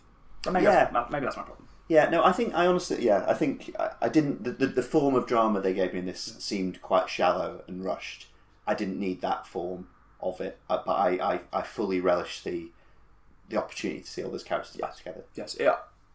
There was a couple of times watching it where I did say to myself, "Oh shit, I'm watching a new Deadwood." I was like that. I was almost every time the ad break stopped and I got back to it, I was just I was almost looking around for witnesses that this was happening. I remember saying something to my partner, but just before it started, I cannot believe this exists. I brought it up on my screen. I was like, I'm about to watch this. I was on my own. I think I did a little sort of double hand clap when it started, and yes, I may even have gone yay when the theme tune started. When after Jane's done her little soliloquy, yes, and then you get the theme tune that I've basically forgotten about. I knew it was there. It was sort of sitting very close to my head, but I forgot that this would have the theme tune and that music. And so it's fundamentally just watching them all again. I think the problem is now I want to watch another season. Yeah, so I'm in the same boat as I was before it aired. And obviously it's not resolved in any sort of way. Worse. I think it's worse. I think it's less resolved, if that's a phrase you can say. Well, it's sort of, it does a bit like the Game of Thrones finale. It does leave you with this world that still exists and is still kind of roughly in the shape you left it in, with the exception of Al's departure. And you kind of, there are quite, I didn't really feel like going into this, whereas I think with the Game of Thrones finale I took strength in the ambiguities and the unresolved stuff. I actually enjoyed them and enjoyed poring over them and thought they were to its defence a little bit. With this, I kind of don't want to think about those things too much, because I think there are, her presence in jail, I mean, that is borderline Inglourious Bastards, isn't it? I was waiting for Hearst to be beaten to death. Yeah, so it was that's what I meant by a break into an anachrony. Yeah, I thought, they're going to kill off a guy who we all know doesn't die in real life, and they go, this is a different world, and then maybe it's I didn't want them to do that because that makes it a different show suddenly. Well, I should say also, I mean, I'm not going to and can't get into the woods about this because I don't know enough about it, but I believe the historical Al Swearingen also didn't die in anything like those circumstances. Oh, okay. I mean, like... Or there, so he did not die in Deadwood, I believe. I think it is a artistic liberty you can take to make someone like Swearingen, who, albeit a historical figure, is a smaller one. He's not a household name. He's not somebody whose actions build America. He is a genuine historical figure who affected a town, and we're going to play with that and have some creative license with it. If you bring Hearst in, Hearst is an industrialist, a genuine man involved in politics at the highest level. You do have to basically play with that fairly seriously. In the same way that if you're making a Robin Hood film, you can make the Sheriff of Nottingham die a certain way, even though there was genuine Sheriff of Nottingham, but you can make him die in a way he didn't die in real life, but you can't make King John die. No, without doing it. An Inglorious Bastard. Yeah, without doing it. Yeah, exactly. So yeah. No, I just wondered how far they were going to take that sort of stuff. Really, that thought crossed my mind. I'm not sure this is true, but did you notice a bit of casting in the mob scene at the end? Are you talking about Garrett Dillahunt? Yes. Yeah. I was sure. I had to rewind and make sure that I'd seen it. I didn't look it up. I didn't go on IMDb or anything like that, or I didn't look at the credits at the end because I was too I didn't watch them. I sort of assume no casual fans are listening to this, but this is the actor who played Francis Walcott in season 2, and before that, Jack McCall, Hickok's assassin. Who they apparently gave a cameo to. Yes. I think a dialogue cameo, because as a guy who wants Hearst dead, having played his... oh yeah, nice. He's the guy who I believe starts the riot and throws the first... well, not riot, the assault. Throws the first bottle, and at the end when Bullock starts to intervene and save Hearst, utters the line like, I'll come back out. It's something on the lines of, if you stay out here, I'll finish you off. Something like that. And at that point, I went, isn't that? Yes. And rewound it, and it was like, oh god, it was him. I did recognise. I recognised him, and then have to check, but I did recognise. It was just because it's such a strange thing. One of the many strange things about Deadwood, where I'm not sure whether this is a shortcoming, but I'm going to insist it wasn't. Is the recasting of Garrett Dillahunt. I don't think it's a shortcoming. It's an eccentricity. Yes, okay. That's what I meant. Could you, in the same way that, say, soap operas will recast characters mid-season, and Game of Thrones did, like loads of, or between seasons, and you go, oh, that's just how these things work. They don't care about these things. Recasting an actor to play another major role seemed eccentric and weird. Yes. And for me, like, it was certainly, I think to many fans, added to its kind of weird tone. It does. And this must be a nod to that. Well, one thing I love about just a bit of fan service. One thing I love about the McCall Walcott double casting of Dillahunt is I love it, and it's strange, and I can't make it mean anything. I've tried, and I've read like people trying to make critical sense of it. I just think it's a whim. It's just a creator's whim. And Milch just wanted him to do that, and I don't think it means anything metaphorically. I don't think those characters have anything really meaningful in common. It's a fun game to play. You're almost certainly right, because I think most of these things can be anything like that in a TV show or a film. You can resolve as, the writer liked the idea. Is there something about sort of McCall, the weirdo, the coward, the man trying to be infamous, dreaming big, who essentially gets run out of town, doesn't he? And I think he's arrested and taken somewhere for justice. And then he sort of disappears. To become the historical Jack McCall, which is to say he will be hanged. Yeah. Okay. Right. Yeah. So doesn't Bullock take him off into town and then comes back and gets attacked? Doesn't it? Yes. Well, he does. That's Bullock's foray in the first season where he gets attacked by the Native American. Yeah. That's right. That's where he's going. That maybe it's someone like Walcott is some kind of other avatar of McCall, but sort of post death. He's what Jack McCall becomes when he's when he becomes a vampire, when he becomes undead. Yes, yeah. When he's because they're both venal and they're both they're both sort of insecure men pushed to violence by something dark going on in their head. Aren't they? Yes. And one is pathetic and has no power and is the grubby, dirty street version of that, and one is the powerful rich one who has never heard no before. Yes. I mean, when he does, it doesn't take kindly to it. It's fun to speculate about, and I think one of the great things about the sort of Byzantine complexity and weird kookiness of Deadwood, and just the fact, I think that this rewatch is and watching the movies just reminded me that there really hasn't really been anything quite like Deadwood, and in terms of the language and kind of what it's done to decode a lot of that Western stuff. I mean, I think we'll probably have a lot more to say if we ever get around to discussing sort of Westerns in a broader sense, because obviously you've been a Western fan all your life, and Deadwood, I imagine, was a pretty seminal experience for you in terms of like unpacking a lot of that. Did it unpack it for me? I suppose that its job being to make them everything look grubbier and life a little bit more less heroic.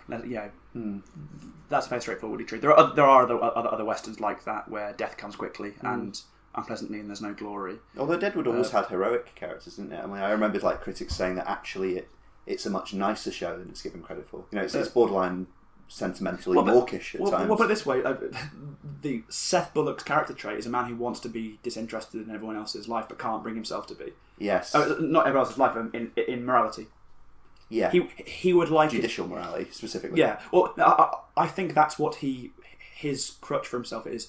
I do this because I'm legally obliged to. Oh, shrug. Oh, forced upon me by the bloody law.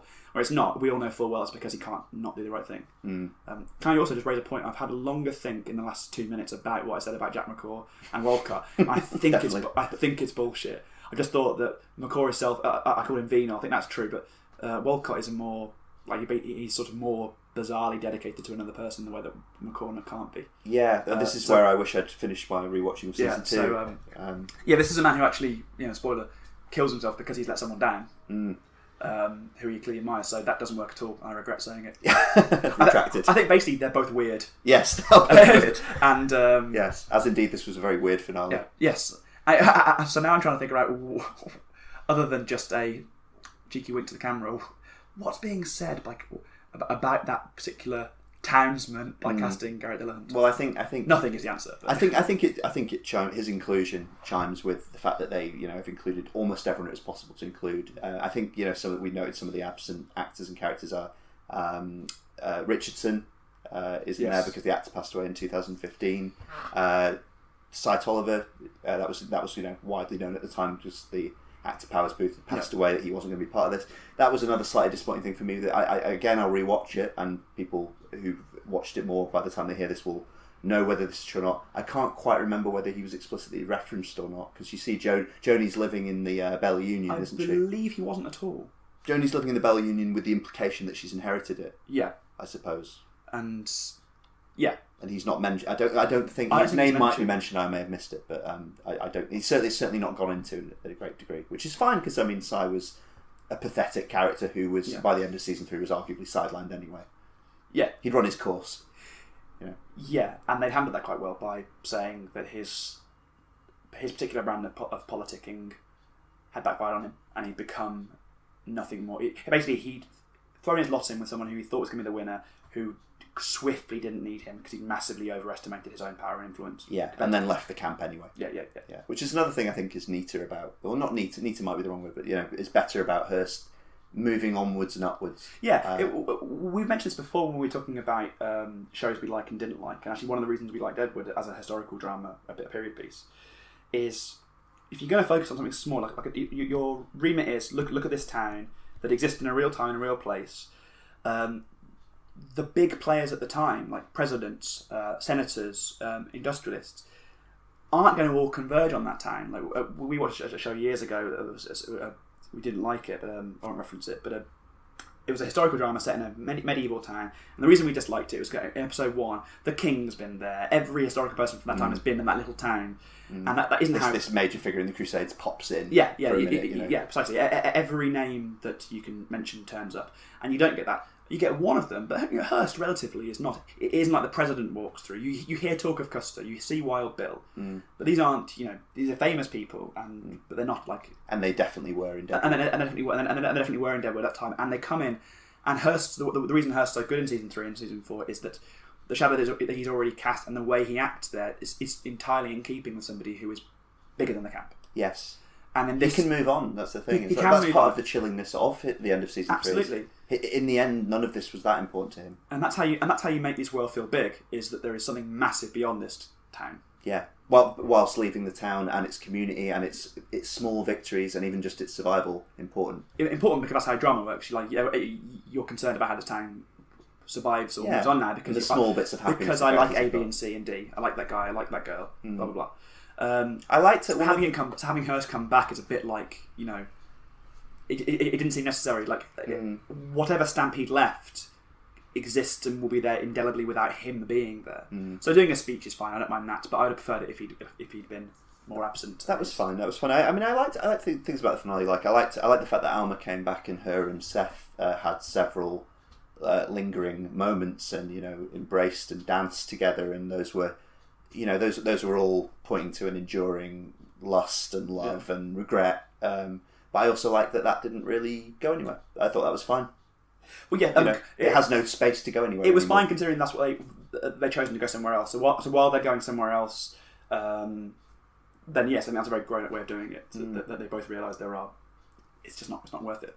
But while they want it, I liked that. I also like the use of Alma as like the kind of one of the few characters who can kind of best Hearst on his own terms, kind of.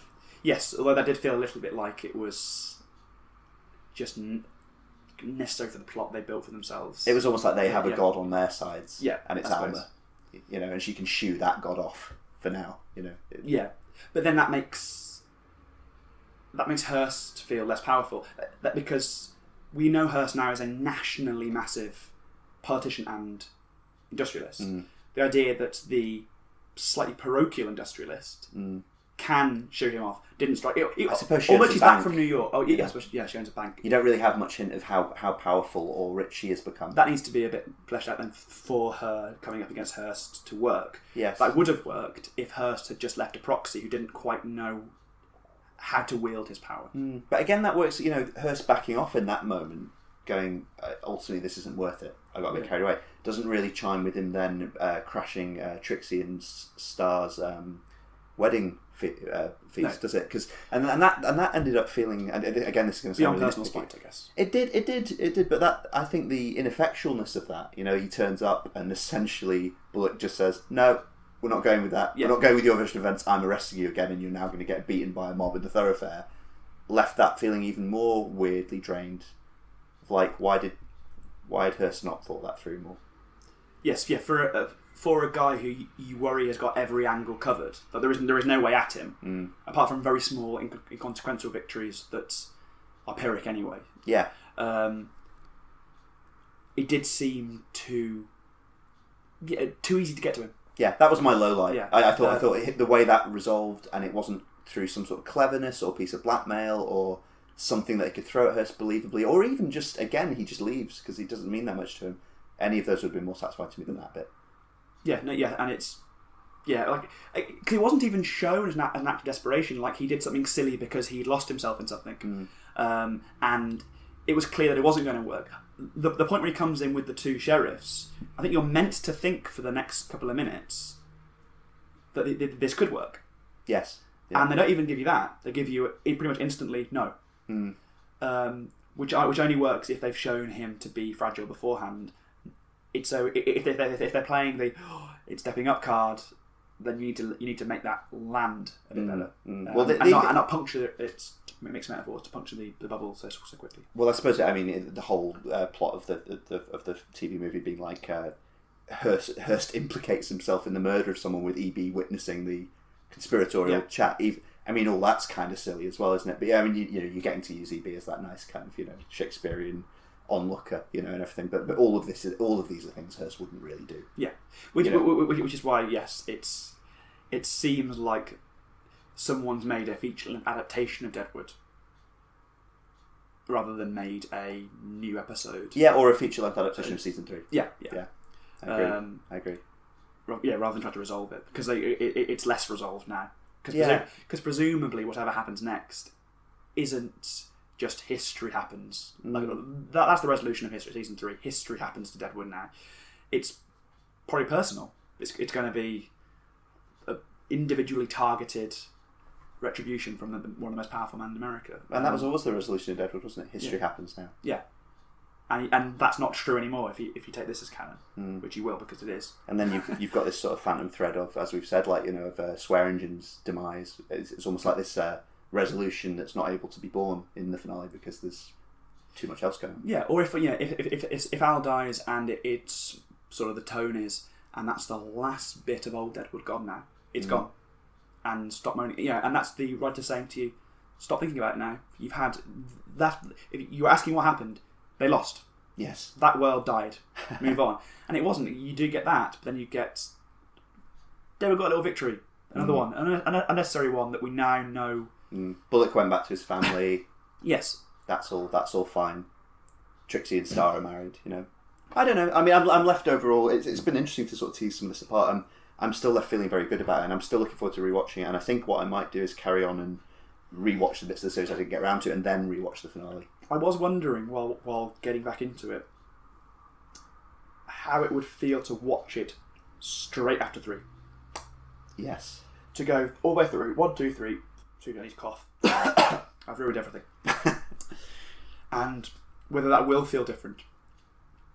Whether it will feel like, no, it won't, because it's very clear that it's 10 years and he comes back. So it does feel like a new thing happening. I think it will feel like, you know, if you were to watch them all in a row, I guess I'll find out when I rewatch them, but it will feel like a strange negation of what Resolution Season 3 did offer, and not putting really a better resolution in its place. But being a lovely TV event that I will cherish. Yes, I mean, if someone just says to you, it's a little treat for you, then they're fine. Yeah. I have so much goodwill for it. Why you mentioned earlier that Jeffrey Jones didn't get pretty much any dialogue. Is he one of the ones with the contractual problems? No, Jeffrey Jones, and I won't get well into this because I don't have the facts in front of me. Jeffrey Jones, even at the time of the making of the original Deadwood, has a sex offence charge on his record.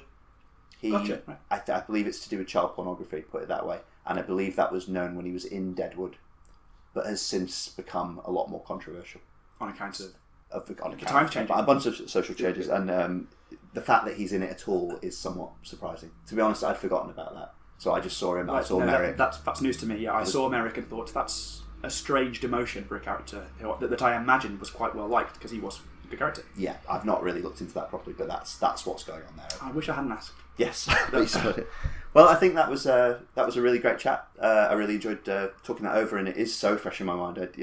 I can't wait to rewatch it and see what I make of it on reflection. And I think it's not like don't get me wrong, whatever that finale was like, it's not like Deadwood was going to be something I stopped reflecting on and cherishing and turning over in my head. The fact that we were still looking forward to this for 10 years later, because we haven't stopped talking about Deadwood, was, you know, evidence enough that it. And also, some friends of mine who are also Deadwood fans are going to be watching this weekend, and so I'm going to have this conversation again at some point. And knowing them, being smarter than me, they'll throw some new things at it that I'll have to go and rewatch. Yeah, interesting to hear your thoughts on that. Well, that's it. I think that's about all we have time for. So that was great, and I hope you enjoyed listening to it. David, thank you.